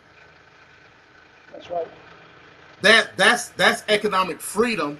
Again, when I talked about being an individualist, the state providing for the person not providing for the state. That's collectivism. So if the government is responsible for protecting those rights, life, liberty, pursuit of happiness, they gave out the homesteads to a particular group of people. As an American citizen, I too is in line to get that particular move, so I can achieve life, liberty, and pursuit of happiness. Because the state deemed it so, the government deemed it so. That's the government protecting my right to that freedom as a day one American citizen. So what are we talking about here? Right. And so, yeah, But you want to talk about collectivism. Collectivism being me putting something out in order to get something in. That's not how this shit works. You know what I'm saying? I have to put something in order to get something out. and again, And I can nobody only has do that individually. You can't do that with a group. It's impossible. And again, nobody has defined these collectivism rules. The only ones who have defined collectivism was Stalin, Mao Zedong, Pol Pot, Karl Fidel Marx. Castro, right? Karl Marx. Those are the people. Those are the philosophers that gave us the philosophy of collective economics. Those I don't give a damn what nobody else said. You just talking and you talking out your ass at the end of the day. That's what you're doing. I'm not going to talk out of my ass. I'm going to see, okay, what did these people say that actually created these governments, created these societies? What happened to them? Right. Okay, cool. Let me go to the individualist philosophers. Ayn Rand, Adam Smith, Hayek. Let me go to these people that gave the blueprint for the capitalist society that your black ass working in right now. Let me see what it says. Okay, whack, bam, boom. Okay, I make my own money. Yeah, I can invest with other people, but at the end of the day, it's my money. That's the capitalist system. The capitalist system, everybody agrees, is individualist. Right. I mean, we can't be this stupid. What is the stock market? What are investment firms?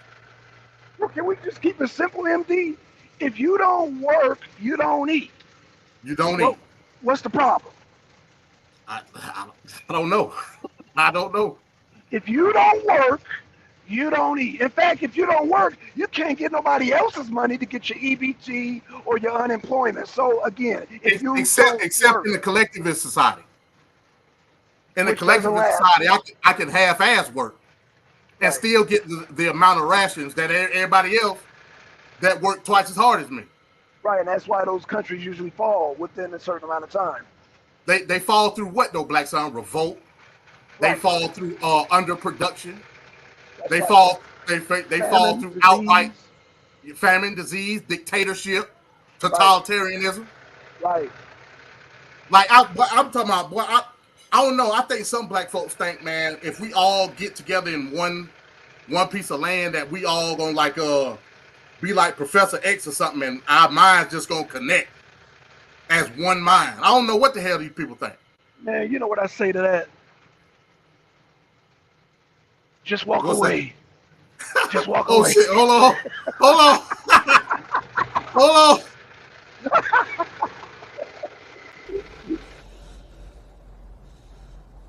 There has been too much violence, too much pain. None here without sin. But I have an honorable compromise. Just walk away. Give me the pump, the oil, the gasoline, and the whole compound, and I spare you lives. Just walk away. I will give you safe passage in the wasteland. Just walk away, and there will be an end to the horror.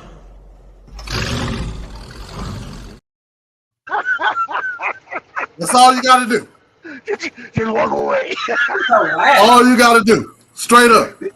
There'll be a horror to all the violence. Just walk away. Just walk away. Period. Just walk away.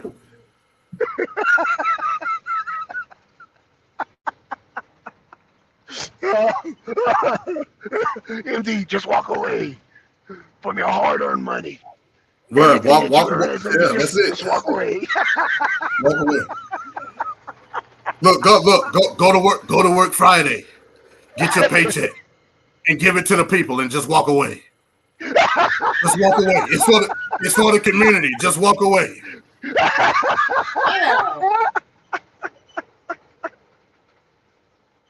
Oh man. Oh shit. Just walk away. That's all you gotta do. Give it to the people. Just walk away.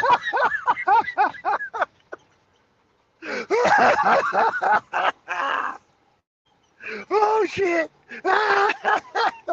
Damn AC went out. Damn. That's Goddamn. yeah. Hey, give me your paycheck on Friday. That's group economics. Walk away. Hey, this will just walk away. Yeah. Just give Walk me your away. paycheck, your total life's earning, and just walk away. Give me your keys to your car too, and just walk away. Do it for the collectivism. And just walk away. I'm Do telling you, it but good. hey, Do it for the it's good of crazy. the community. Just walk away. Yeah. God. Good in the community. And walk away.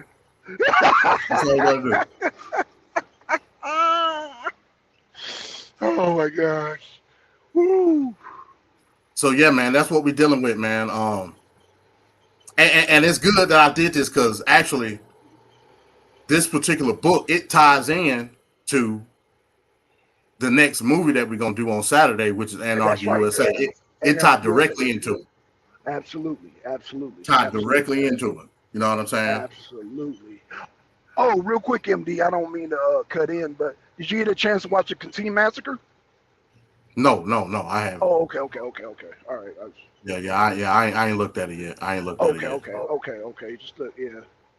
Yeah, I get a chance later on. I'll take a look at it, and like I said, if you deem it good to put No, in rotation, man, let's do I need your it. stamp of approval, bro, because I know how a World War II buff you are. So it's gotta. If it could just pass your stamp, hey, we can play it, bro. I know it will, but Yeah, I just want to get your I want to get your okay on that, bro.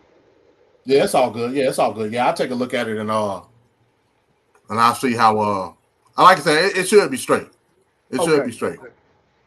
You know, if everything on the up and up as far as like whatever channel it's coming from, like that's really what I base it off of.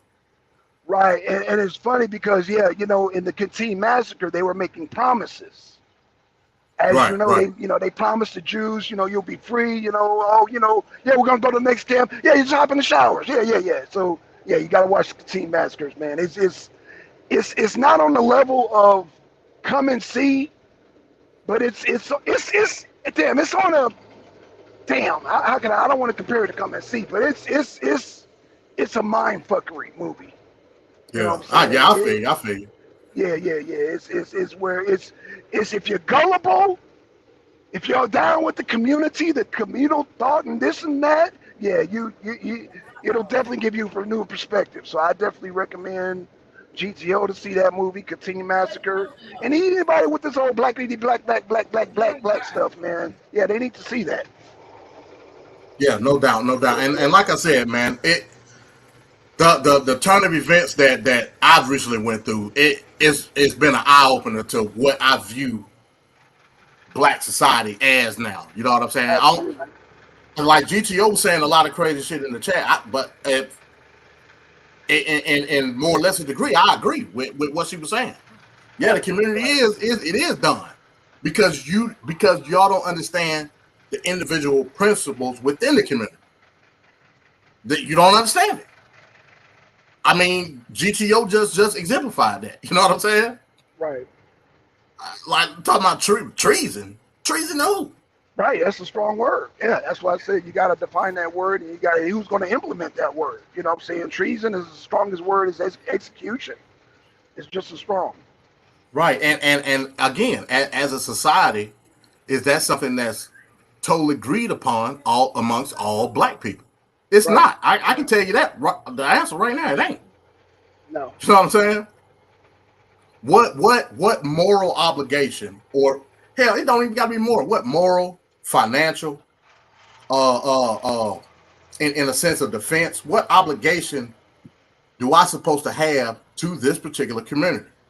Now, for the sake of morality, I understand that our people have been in a position throughout the annals of this country. I get that, but you can only achieve the success of the society through the achievements of the individual. Period. Right. Show me how it's done collectively. You can't. Yeah. Because everything that you show, I'm going to then in turn show this person did this, this person did that. That's not what collectivism is. Collectivism is central ideal by an entity or a source that's talking for the people, But but generating income through distribution of the people. That's what but collectivism is, but indeed, American is an unjust system. bro. I can't. I'm over that, bro. I'm But, over it. but, but racism, white supremacy, MD. Yeah, that's what it is. Racism, white supremacy is also what Ayn Rand said it. The lowest form of collectivism is Absolutely. racism, and you basing your standard of living off of that lowest form of collectivism. Right. So then, in turn, you are also low. I won't be low. I'm gonna be myself. That's You know right. what I'm saying? Facts. I'm not gonna be low at all. Period. Because if you want to be a black collective, guess what's gonna happen? All my stuff is gonna be taken. Just, All just, all just the walk away. income that I've acquired, I'm gonna have to walk away.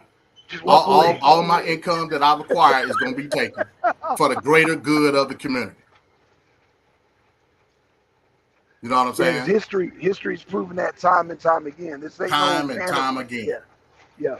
Mao Zedong, Fidel Castro, Joseph Stalin. It's been proven over and over again, bro.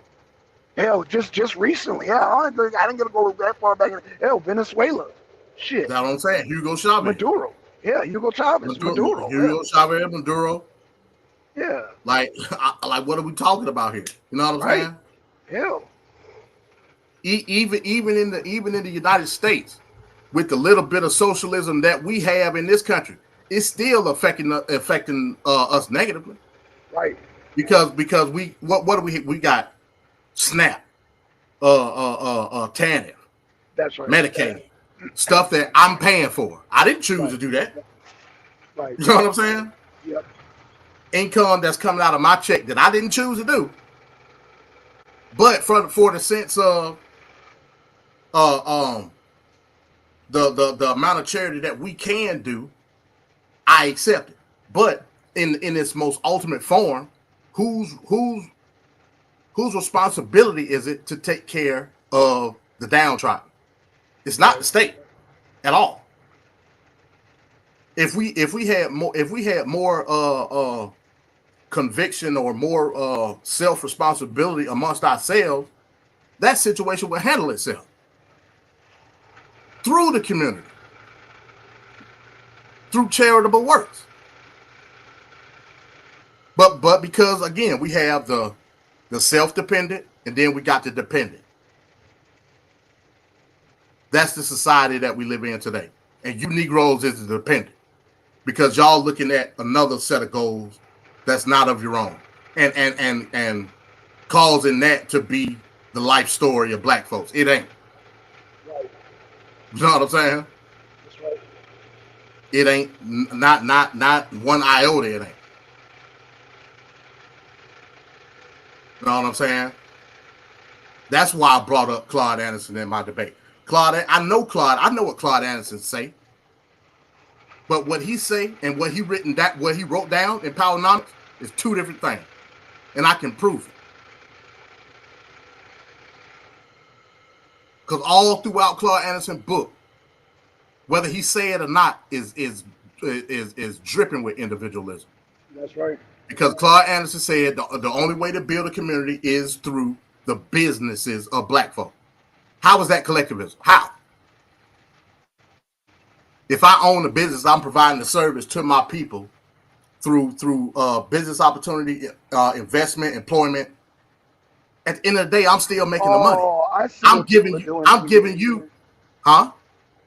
I see what people are doing. People are equating black with collectivism somehow. But it's not true. Ooh. No, it's not true. But somehow they're equating that because somebody lied to them. Well, they equating it because the only form of collectivism they know is what they see from the white man. Right. That's collectivism. Like what did Ayn Rand just say? We just said it. The lowest form of collectivism is racism. Right. That's all you've ever known, black man. Right. So through that collective ideal, you figure as though because this particular group is disparaging you some form or fashion, then I must in turn reverse it with my own collective group. But that's not how it works. At the end of the day, that lowest form, those white folks still got businesses, jobs, investments, opportunities. They blocking your black ass out of the assimilation of their own collectivism, which is the racism. Right. By in turn, you doing the same thing, you using that lowest form, which is racism. It's just counter racism. That's it. Right. Exactly. That's all it is. Instead of saying, bump it, hey, look, the white folks don't want us over there. Let's build our own businesses, individualism, private ownership. Let's create jobs for our own people, individualism, private income. Yeah. Let's buy our own houses, individualism, private ownership of land. Let's build our own banking institution, private investment, individualism. If you don't understand that, you're retarded. That's all I can say at the end of the day. Right. It's not saying, hey, look, here's collectivism. Hey, look, them white folks don't want us over here. Let's all get together and create a set of ideals for only black folks for us to live by. Do you accept these? No, I don't accept that. Well, it don't matter. You're part of it anyway. Here's what we're gonna do. All the money that we do got post Jim Crow and all of that, it's all got to be given to a centralized entity, and we gonna put it into something to produce. But I don't want to do that. Or you don't want to do it, then you kicked out of the group, you ostracized. But wait a minute, I can still do business. No, you can't do business with us. That's collectivism. Wow. That's cultism. Shit. Collectivism and cultism. That sounds like one and the same. It's socialism, Socialism, right. which in turn turns to communism.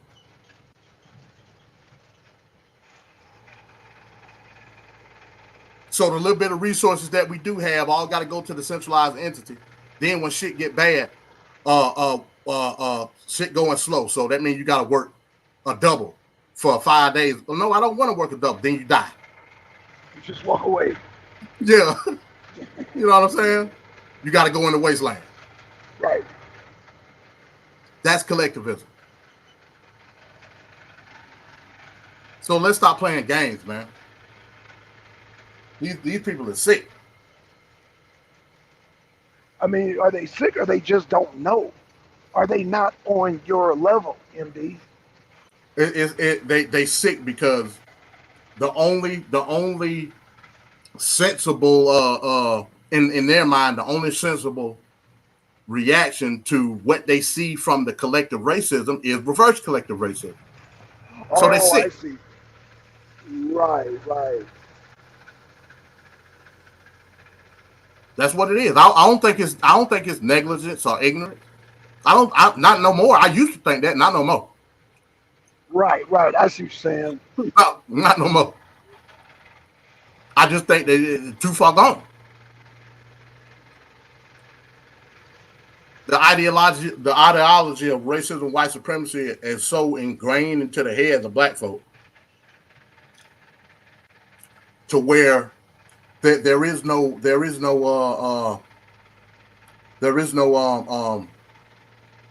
standard that was created through our own industry. Right. All we could do is look at the industry of another group of people, which by the way, didn't create that industry collectively. They created it individually. The only collective ideology that particular group got is hating your black ass.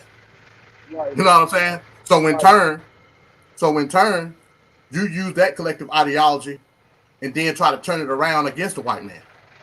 All the while you missing the money. Right. Django. Candy, what's his name? Candy? I forgot his name. But he was like the head of the Ku Klux Klan. Back then in the day, he had all the money. Candyland, Yeah, Candyland. Yeah. DiCaprio, he had all the money, and the rest of them dudes were broke as hell. Broke. That's because he was part of a particular class. He was part of the planet class. The planet class wasn't working with one another. The planet class had the only business they was doing is the slave business. That's right. You know what I'm saying? Trading slaves, the slave blocks, slave breeding, such and such that. So was that collectivism? A Negro say, yeah, that's collectivism. No, it wasn't, bro. Right. That's business and trade. That's free market, capitalism, which in turn is individualism. Right. And then we were free, and then we were able to access that free market. But you Negroes refused to do it because you looked at a collective ideology, and that was your fight, to fight the collective ideology Right. with another collective ideology that ain't got nothing to do with uplifting you. Period. Right. Try to reverse the same ideology. Try to reverse the Yeah. same idea, man. It's hard. That So it's you hard. lose. Yeah. Booker T. Washington understood the assignment. You know what I'm saying? Right. Carter G. Woodson understood the assignment, and other black folks. O.W. from Black Wall Street understood the assignment, That's right. and all the other Black Wall Streets in the country. They understood the assignment. They fight wasn't to integrate with no cracker. They fight wasn't to emulate the cracker through economics. They fight was to do for self based off what they had and what they could produce and what they could distribute individually through their business. Whether they was working together or not, it's their individual investment. Individual. I put something in, I get something out. That's individualism. It's not I put something out and get something back. No, that's not. That don't work like that. Right. Output for input. That's collectivism. Input for output. That's individualism. It's simple. I mean, the scholars throughout the annals of history just said what I just said. So I'm done with it, bro. I'm done with it. Like I said, I'm glad it happened because now I see true freedom. Right. So the hell with Yes. black folks. You know what I'm saying? Right. The hell with them. That's where I'm at with it. Ain't no saving you, Negro. At all. What Manny Johnson call them? Lick spittles. That's what y'all is. The Negro Reds. Right. Deal Reds. Negro Reds is what y'all is. Yep. Y'all done for. You don't have any concept of self-reliance beside what you see from the white man. Period. Facts. And everything you do is based off of that. And if you fall short of achieving that, it's discrimination. When all you got to do is, like Booker T. Washington said, cast your bucket where your black ass is at. Period. But maybe one day, you know what I'm saying? Maybe one day. But that's all I got, man. I know you riding, huh? I'm not gonna hold my breath, brother. Ain't got time for that shit. I feel you, bro. I feel you. I mean, I know you still hopeful, man, but you know, I'm I'm past the. You say fuck black folks, man. I mean, it's like, yo, pick yourself up, man. Pick yourself up. I don't know what more to say. I mean, it's there. And don't get it twisted. When I say that, I'm not talking about bootstrapperism. I don't believe in bootstrapperism because I now it's certain black folks that can achieve that through bootstrapperism, but not the black Okay. American, because I know where the black American comes from. I know the societal harms that the black American or the freedman has went through. So I would never tell the black American that bootstrapperism is what's going to get us out. That's a lie. But I can tell you until I can get my achieved goal of reparations, I'm gonna cast my damn bucket where I'm at, and I'm gonna get it out the mud. You know what I'm saying? Ain't nothing gonna stop that. But what I'm telling you is from a economic dynamic, I know we can be better from what we are based on the promises and the goals that were set when we were emancipated. That's a whole nother topic though. That ain't got nothing to do with this right here. Because even with reparations, individualism is still the key. get my reparations, and then go give it to somebody else because of collectivism or group economic. Well, group economics is not collectivism, but you know what I mean. You know what I'm saying? So that's where I'm at with the hell with y'all. I'll fight because I know a specific group here in this country is owed a specific debt. But after I get my cheese, I'm out. I'll see y'all when I see y'all. If y'all want to do business, we can do business. But other than that, leave me the hell alone. You know what I'm saying? Peace, what's up? You come up, man, if you want, bro. You can definitely come up with what you want. Hey, I got a surprise for you too, E. I got a surprise for you too, man. I already got the next movie in the magazine, man. It's already in the magazine, and it's for you, E. I think you're gonna get a kick out of that. So yeah, that's where I'm at with it, man. That's where I'm at with it. Bless on you there? Yeah, I'm here. Oh, okay, all right, cool. Yeah, I'm just listening. Okay, Did they yeah, want to come up? Yeah, some of them want to come on up. I don't know why E and GTO, man, they be keyboard warrior, man. Jump on the goddamn, yeah, man. Y'all Yeah, family, jump on the goddamn GTO, thing. man. Like I said, bro, with GTO, it's a she got a skewed view, and really everything she was saying was collectivism. You know what I'm saying? And I don't even think she understood it. Everything GTO was saying was collectivism. Period. But I'm interested to see what E think about it. You know what I'm saying? So yeah, E, if you want to come up, man, like I'll Jump stay up on for a E. little. Yeah, jump on E. But yeah, man, like I said, I hope everybody understood. And matter of fact, I'm gonna do this, bump it for the people that weren't. I'm gonna do this, hell, just to give context to what we just heard in color communism and common sense. Bump it.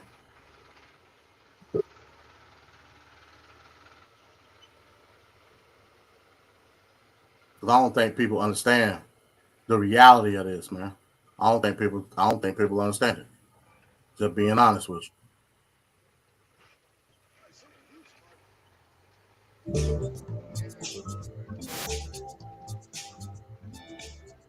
Racism is the lowest, most crudely primitive form of collectivism. It is the notion of ascribing moral, social, or political significance to a man's genetic lineage, the notion that a man's intellectual and characterological traits are produced and transmitted by his internal body chemistry, which means in practice that a man is to be judged not by his own character and actions, but by the characters and actions of a collective of ancestors. Racism claims that the content of a man's mind, not his cognitive apparatus, but its content, is inherited. That a man's convictions, values, and character are determined before he is born by physical factors beyond his control. This is the caveman's version of the doctrine of innate ideas, or of inherited knowledge, which has been thoroughly refuted.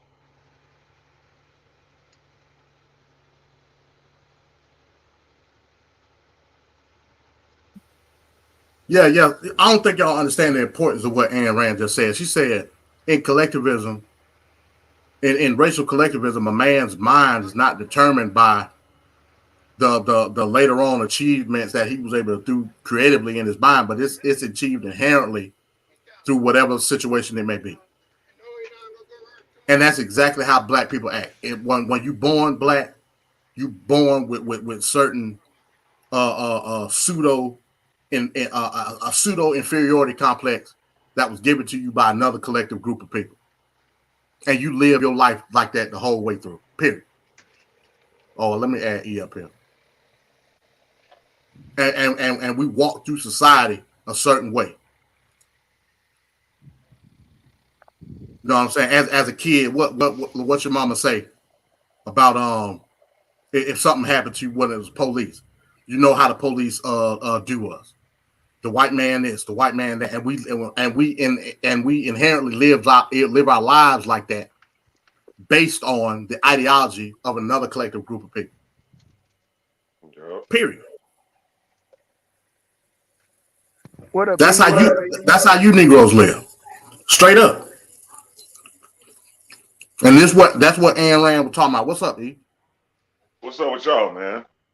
Man, can't call it, man. Just give it some common sense, man. That's all. Man, you spitting that game, man. That book was cold, bro. It reminded me of Thomas Sowell. I mean, So Thomas Sowell, it's a lot of shit I disagree with Thomas Sowell, but some of the stuff, yeah, he be spitting some facts too. Now, it's a lot of shit he say as far as reparations that's wrong, but even Thomas Sowell coming from an individualistic ideology.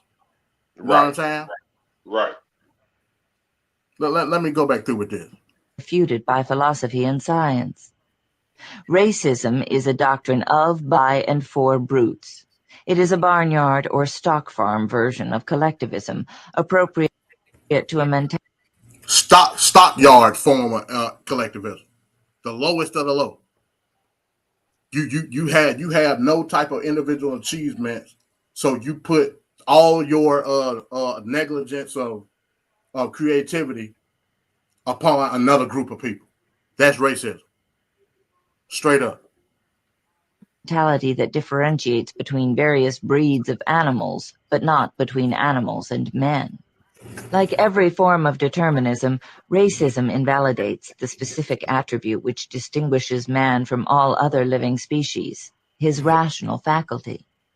Racism negates two aspects of man's life, reason and choice, or mind and morality, replacing them with chemical predestination. The respectable family that supports worthless relatives or covers up their crimes in order to protect the family name, as if the moral stature of one man could be damaged by the actions of another. How many of us got that drunk uncle, and when we around, we don't want to be around the nigga. You know what I'm saying? Right. Yeah. As if his critical thought on how he perceives shit somehow is bled into your critical thought. It ain't got shit to do with me. The nigga drunk. He a drunk. Yeah. What they got to do with me? That's what she just said. Yeah. The bum who boasts that his great-grandfather was an empire builder, or the small-town spinster who boasts that her maternal great-uncle was a state senator and her third cousin gave a concert at Carnegie Hall, as if the achievements of one man could rub off on the mediocrity of another. The achievements of one man rubbing off on the mediocrity of another. That's collectivism. That's what they think. You know what I'm saying? The parents who search genealogical trees in order to evaluate their prospective sons-in-law. The celebrity who starts his autobiography with a detailed account of his family history. All these are samples of racism, the atavistic manifestations of a doctrine whose full expression is the tribal warfare of prehistorical savages, the theory that holds good blood or bad blood as a moral intellectual criterion can lead to nothing but torrents of blood in practice. Brute force is the only avenue of action open to men who regard themselves as mindless aggregates of chemicals.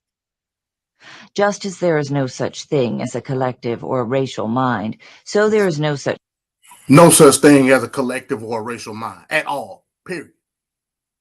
thing as a collective or racial achievement.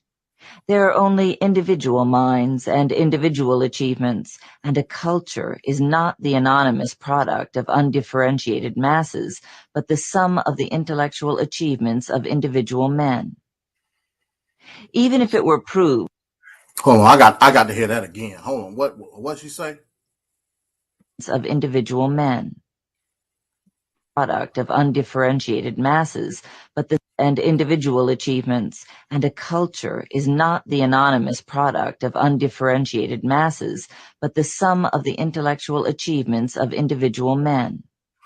The sum of individual achievements. That's culture. Even if it were proved, which it is not, that the incidence of men of potentially superior brain power is greater among the members of certain races than among the members of others, it would still tell us nothing about any given individual, and it would be irrelevant to one's judgment of him.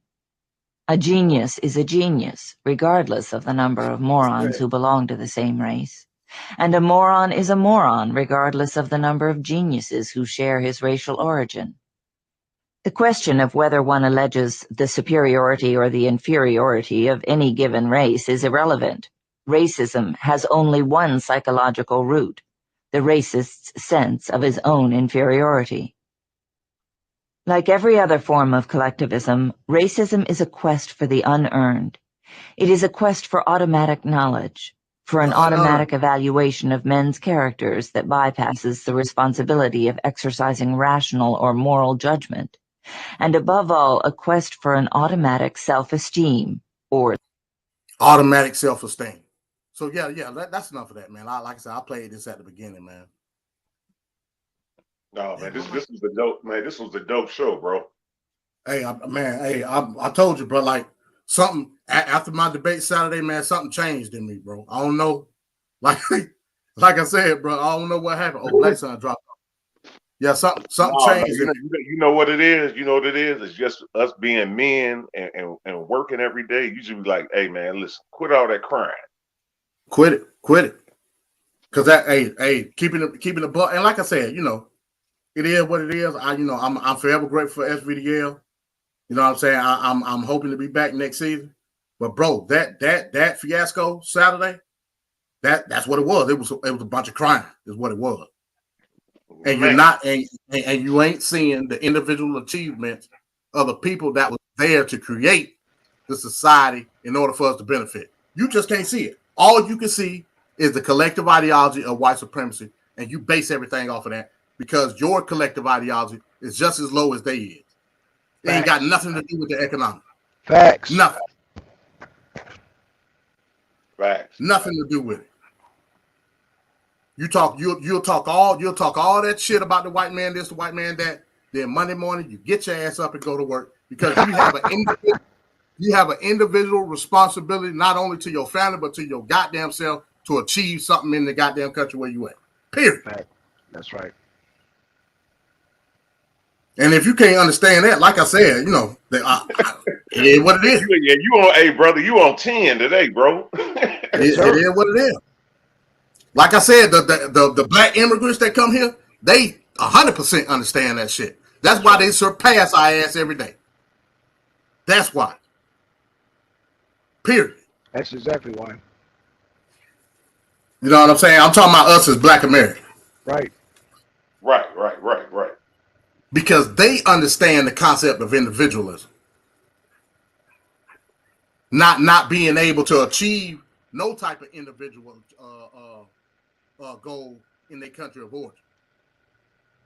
They get here, they like, oh shit, it's sweet. Yeah, it's sweet. They start licking their lips. Oh, it's sweet. Like this shit's sweet. And here your ass talking about the white man and black power and all this shit. While he going to the bank to go cash his check. That's right. And you worried about what you probably watching the white man because that's what you base your collective reasoning on. But America is an unjust system. Man, hey, all hell no. That's all I can say. That's all I can say. Oh man, you on 10, boy. You on 10 today. All I can say, bro. And you know it ain't just because that's the reality that we live in. It's because that's what your role as being a person is. Period. It don't matter if we was in Mad Max land, America, fucking that. It don't matter. You got this innate reaction in your brain that's saying, look, I got to get my ass up if I want to eat today. You know what I'm saying? Right. You know, yeah. I got to go find, I'm thirsty as hell. I got to go find some water. Right. You know what I'm saying? Negro, what you doing over here? Oh, I'm trying to get the people together. Well, the hell with y'all. I'm finna go get some water. You know what I'm saying? That's right. Y'all don't want to roll cool. Just sit here and stall. I'm finna go find something to eat. And then when I get back with finding something to eat, oh, my brother, shut up. What? No, I can't do that. No, hell no. I had to traverse the land. I had to run down this goddamn wildebeest or whatever it may be. You know what I'm saying? It kicked me in the ass a couple times. Then I finally got it. Y'all didn't suffer none of that. So I just supposed to give you something to eat just because you say we are my brother. You Just get your walk ass away. out there. Yeah, just walk away. That's what they want Just you to walk do. away.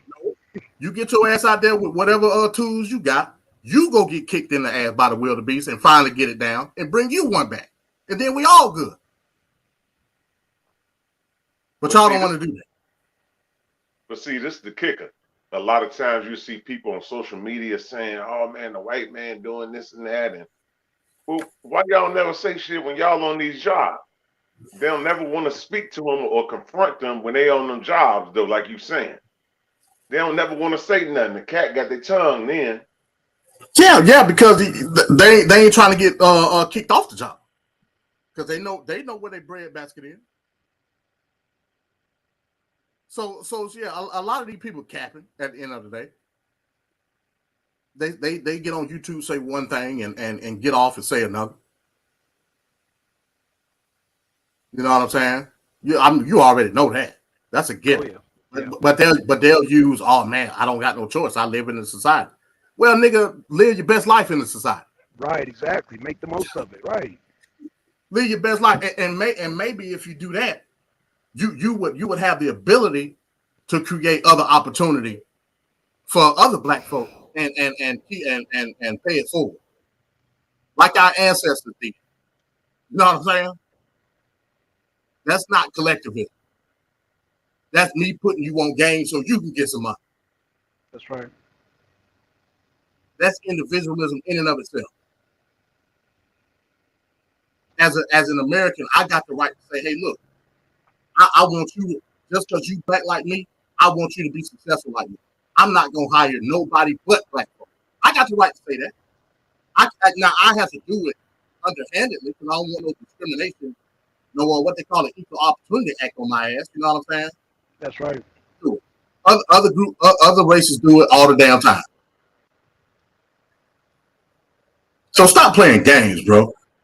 Y'all don't know what collectivism is because y'all refuse to see the horrors of collectivism. Y'all refuse to see what other nations did in collectivism.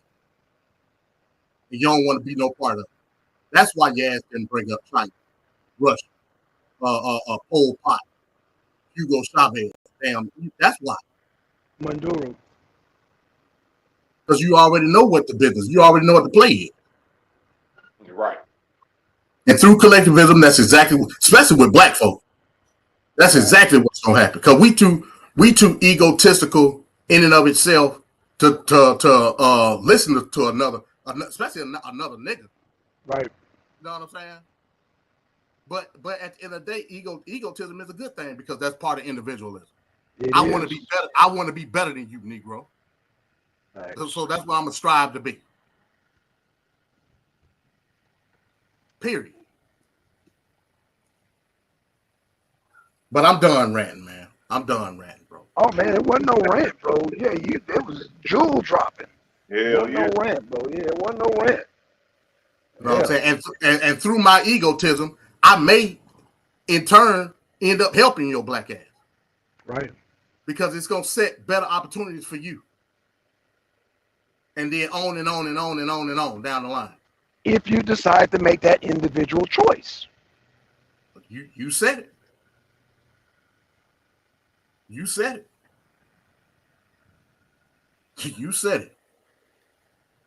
But like I said, I don't think people understand that concept because all they see through the lens of racism, white supremacy, is a certain standard that I must achieve in order to be equal in this country. Right. That's all they see. When they don't say shit about that in the Constitution whatsoever. No. Period. It says it's going to protect your right to pursue. That's right. Life, liberty, and pursuit of happiness. That's all it say. Overruled. How the fuck you gonna overrule the Constitution? Defense. Keep the defendant silent. That's all it say. So yeah, I'm done. I'm done with black folk, bro. I try. I'm done with you, bro. You do you, because I'm gonna do me. You know what I'm saying? And even the Negroes that spouting collectivism, I'll tell you the same thing.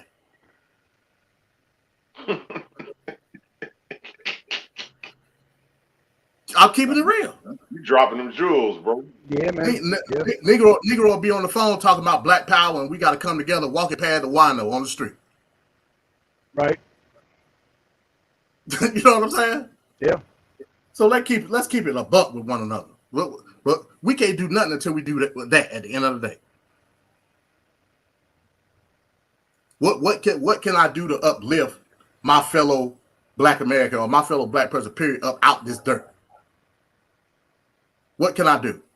If I ain't got 2 pennies to rub together, what can I do? I can only give you opportunity if somebody gave me opportunity. And so on and so forth. My opportunity is my own private success, whether that be through employment or business. And then at the end of the day, the check go in my pocket, not the collective pocket. Then me and you decide to try to get some more money, and we put our little pennies together in order to invest in something. Then we get something out of that. That's me and you working together through group economics from individualism. Individualism is the principle of capitalism. What Negroes don't understand about that? The ones that don't have the business mindset or want to do for self, the one that wants a handout, the ones that wants to live off other people's money and hard work, the ones that just want you to walk away, just walk away. Those. Yeah, but what you just described is collectivism. Absolutely. Which That's came what you from just Mao, described. right? Which Mao put into practice, which Stalin put into practice, Pol Pot, shit, Idi Amin, hell. Yeah, bro. So yeah, that's what we're dealing with right now, man. That's what I think you went out, Black Son. That's what we're dealing with, man. It comes out. Yeah. Right. You went out for a second, Black Son. Oh, okay, I'm sorry. What I said is that the individual of the human being comes out. That's when they become executed by these tyrants. Yeah. Yeah. Because at the end of the day, if I don't accept what the ideology of the group is, I'm then what did Ayn Rand say? You then ostracized. No, not Ayn Rand, but Manny Johnson. You're then ostracized. Yeah. The origin of Uncle Tom. Mm-hmm. Because you don't agree with what the centralized ideology is. But I never committed to that, sir. Right. And Well, who's then the person? you a coon then. Huh? Right. What I do? Right. How am I a coon? What I do wrong? Right. And when did we sign the contract to this agreement? When did we all agree to this particular treasonous coon act? When did we all agree to this? Again, you're in the eyes of collective Black ideology, you're inherently inferior. You're born inferior based on the standard of the collective white supremacist ideology. Therefore, Right. you must follow certain things in order not to correlate with that particular white supremacist ideology. If you do that at any point in time, you then ostracize from the rest of the group. Period. Because that's the only standard that these niggas know. Period. Right. They don't know no other standard. They don't know the standard that was written down in the Bill of Rights and the Constitution. They don't understand that standard. No, they don't. Hell no. They understand the standard, what they can physically, because the nigga ain't gonna read first and foremost. They can only understand the standard of what they see. And what they see is this idyllic form of a group collective through racism. And that's what they live off of every day of their life. Mm-hmm. Or they try to, or it's the utopic ideas of some damn fantasy land religion, you know. Yeah. American but system. right. Yeah, America. Hey, I was about to say Wakanda. Yeah, Wakanda. There you go. Yeah. You know what I'm saying? But we all know what's gonna happen. If we got transported to some utopic paradise island somewhere just all black, and I give it 10 months. or it's total chaos. You've been too generous. I give it 10 days. I give it total chaos, bro. Why? Why? Because it's gonna be some Negro that's gonna try to instill leadership amongst the group. And then at that point, it's gonna be a set of ideals, and what the through those ideals, what that shit say go. It won't be no type of individual principles laid out for nobody. No. Nope. So the rights so your rights is gonna be given to you by the state, or i.e. by the group. You ain't gonna have no right unless they give them to your black ass. Everybody know that. Yep. That's why the Constitution was written the way it was written, to stop that. Even if they didn't have your black ass in mind when they read it, they still wrote it to a certain point to where it offset all the bullshit. Period. You know what I'm saying? They could have easily put in, this is only for white folks. That's because they were thinking about their individual freedoms. That's all they was giving a damn about. Damn, what is so hard to understand about that? There was no group thought. There was no group thought when it came to the writing of the Constitution. No. If it was, they would have clearly said, this is only for white folk, y'all. Don't get it twisted. Right. But they didn't say that because they was thinking about their own individual freedoms and protecting them shit. That's right. But that go over the Negro head. Right. Every time. Nobody ever said, oh, well, we were slaves. I know we were slaves, dang. But why did they choose to write it the way they did? Why? I mean, all you gotta do is use simple logic, man. Simple logic. The very foundation of this country is based off individualism. And yet everybody in this society work together to achieve something for their damn self. How is that collectivism? How? When you just admitted that this is an individual society. And then turn around and say being you investing in something is collectivism. You can't be that dumb. You cannot be that dumb. You using that logic, the stock market is collectivism. Investment firms are collectivism. You know what I'm saying? Like, you can't be that stupid. But it is what it is, man. It is what it is. Anything else y'all got, man? No, I'm probably gonna jump down, bro. Man, fire. Yeah. I'm about to get ready to get off, man. Yeah, no, this was a fire show, bro. This was a fire show. Yeah, it was fire. Fire. Yeah, like I said, bro, I feel better now. I feel a hell of a lot better, bro. I feel a hell of a lot better. I think I'm gonna play one more thing before I get up out of here, man. For sure. All right. One more thing, man. And real quick. Just to prove my point, man. Just to prove my point, bro. Because you know what I'm saying? Let me see if I can find it. I gotta find it first.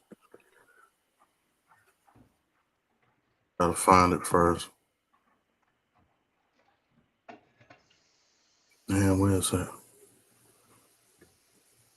I might not be able to find it. I might just have to wait. It's always when I damn want something. Can't damn find it. So much shit. Damn, what the hell?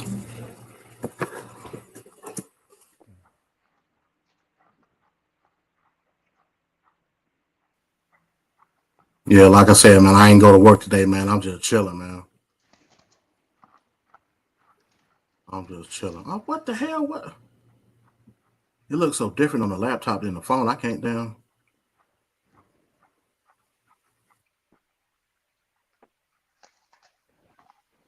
Damn, man, what the hell? My bad, y'all. I can't find it. Hold on, man. Just give me a second. Damn, I just had it.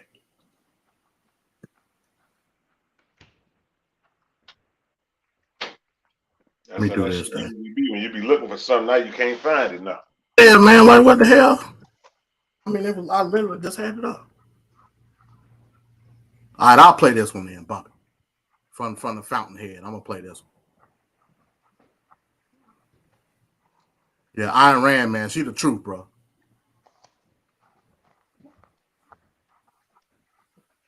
She wasn't playing no game with these niggas out here. She like, man, hey, look, man, every nigga for themselves. I don't give a damn about you being black or not. You know what I'm saying? Right. I like that was she at with it. She like, fuck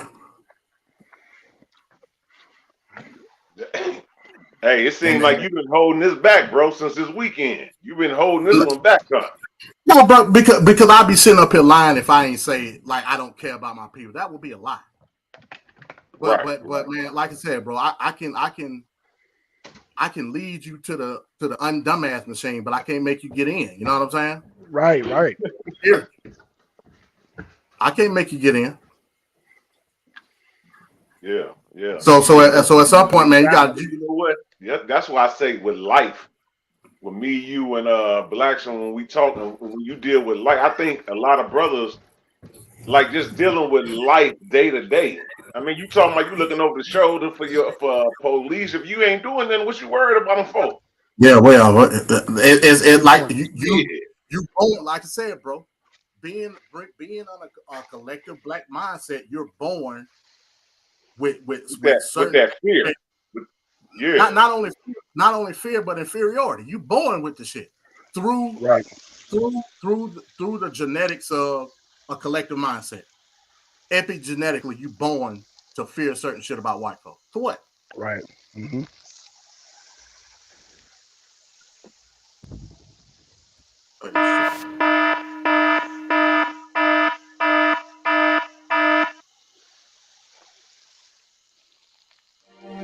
The Fountainhead by Ayn Rand. Read by Edward Herman.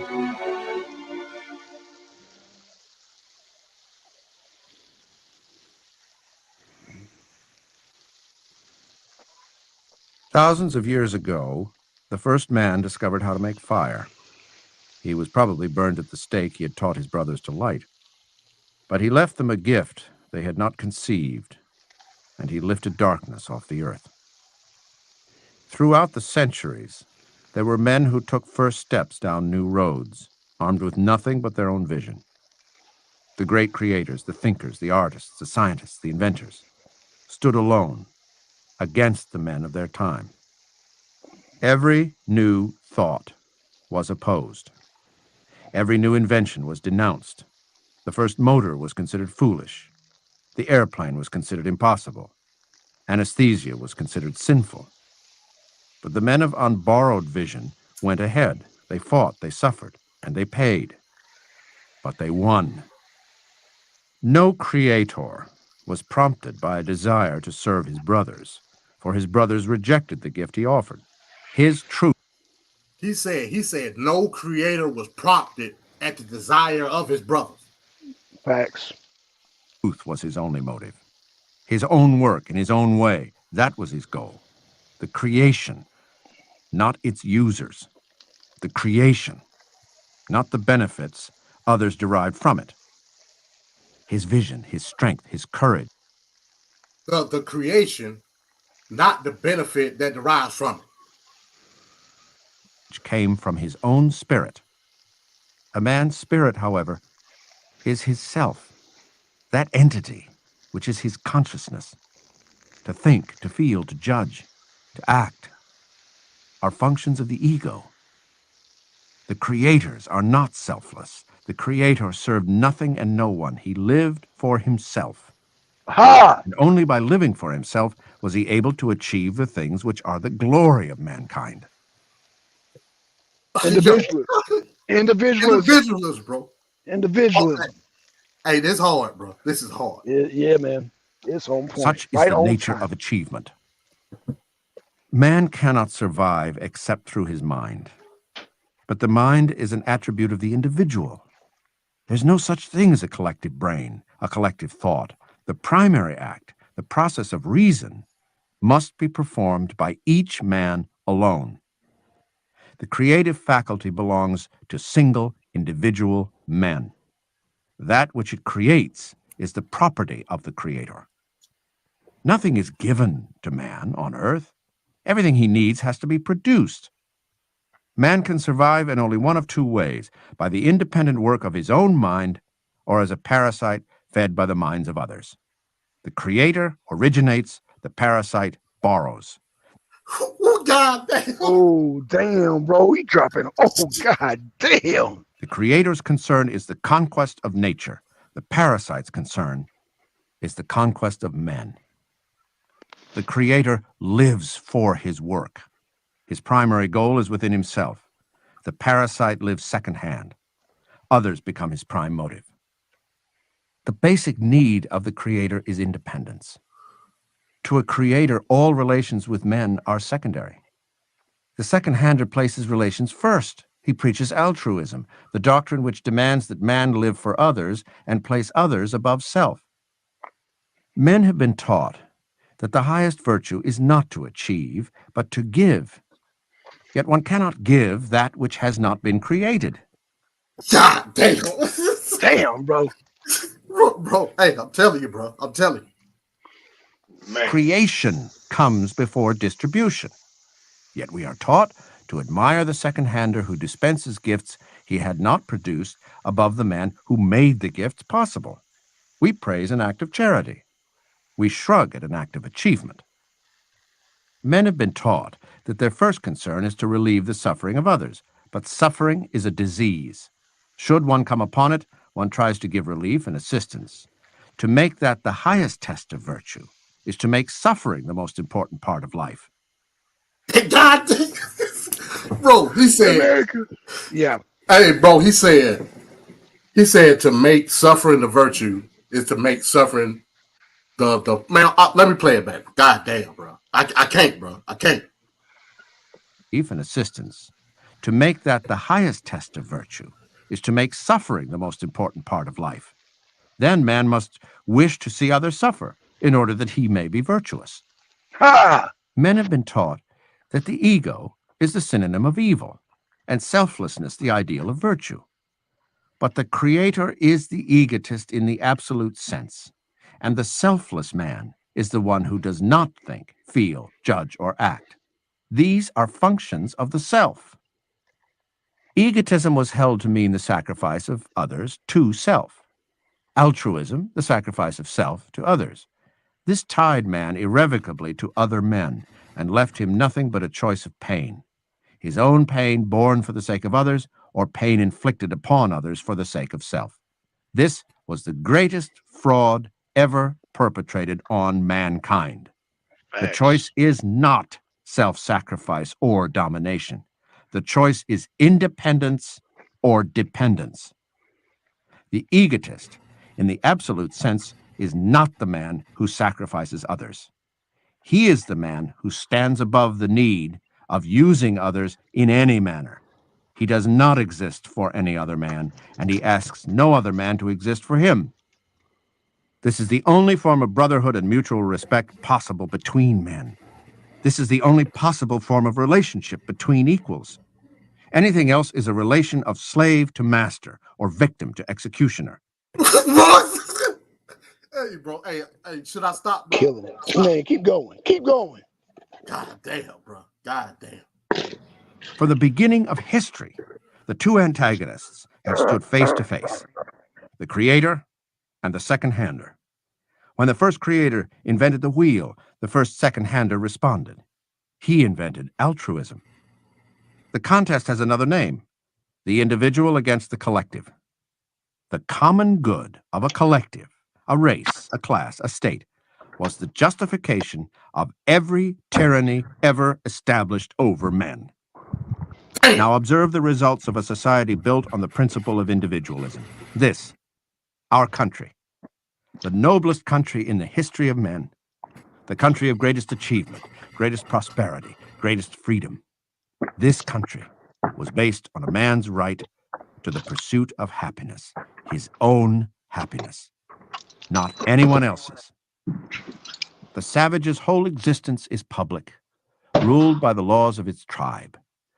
Civilization is the process of setting man free from men. It is an ancient conflict.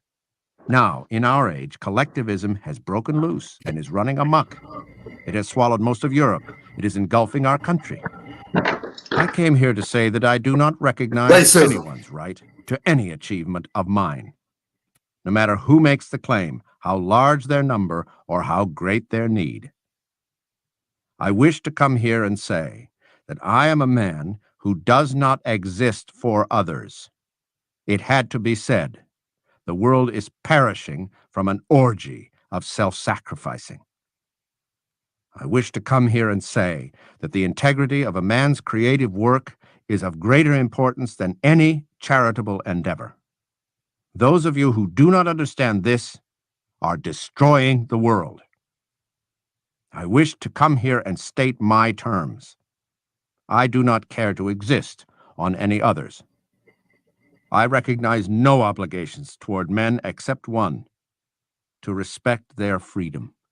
That's I it. take no part in a slave society. To my country, I wish to give the 10 years which I will spend in jail if my country exists no longer. I will spend them in memory and in gratitude for what my country has been. It will be my act of loyalty, my refusal to live or work in what has taken its place.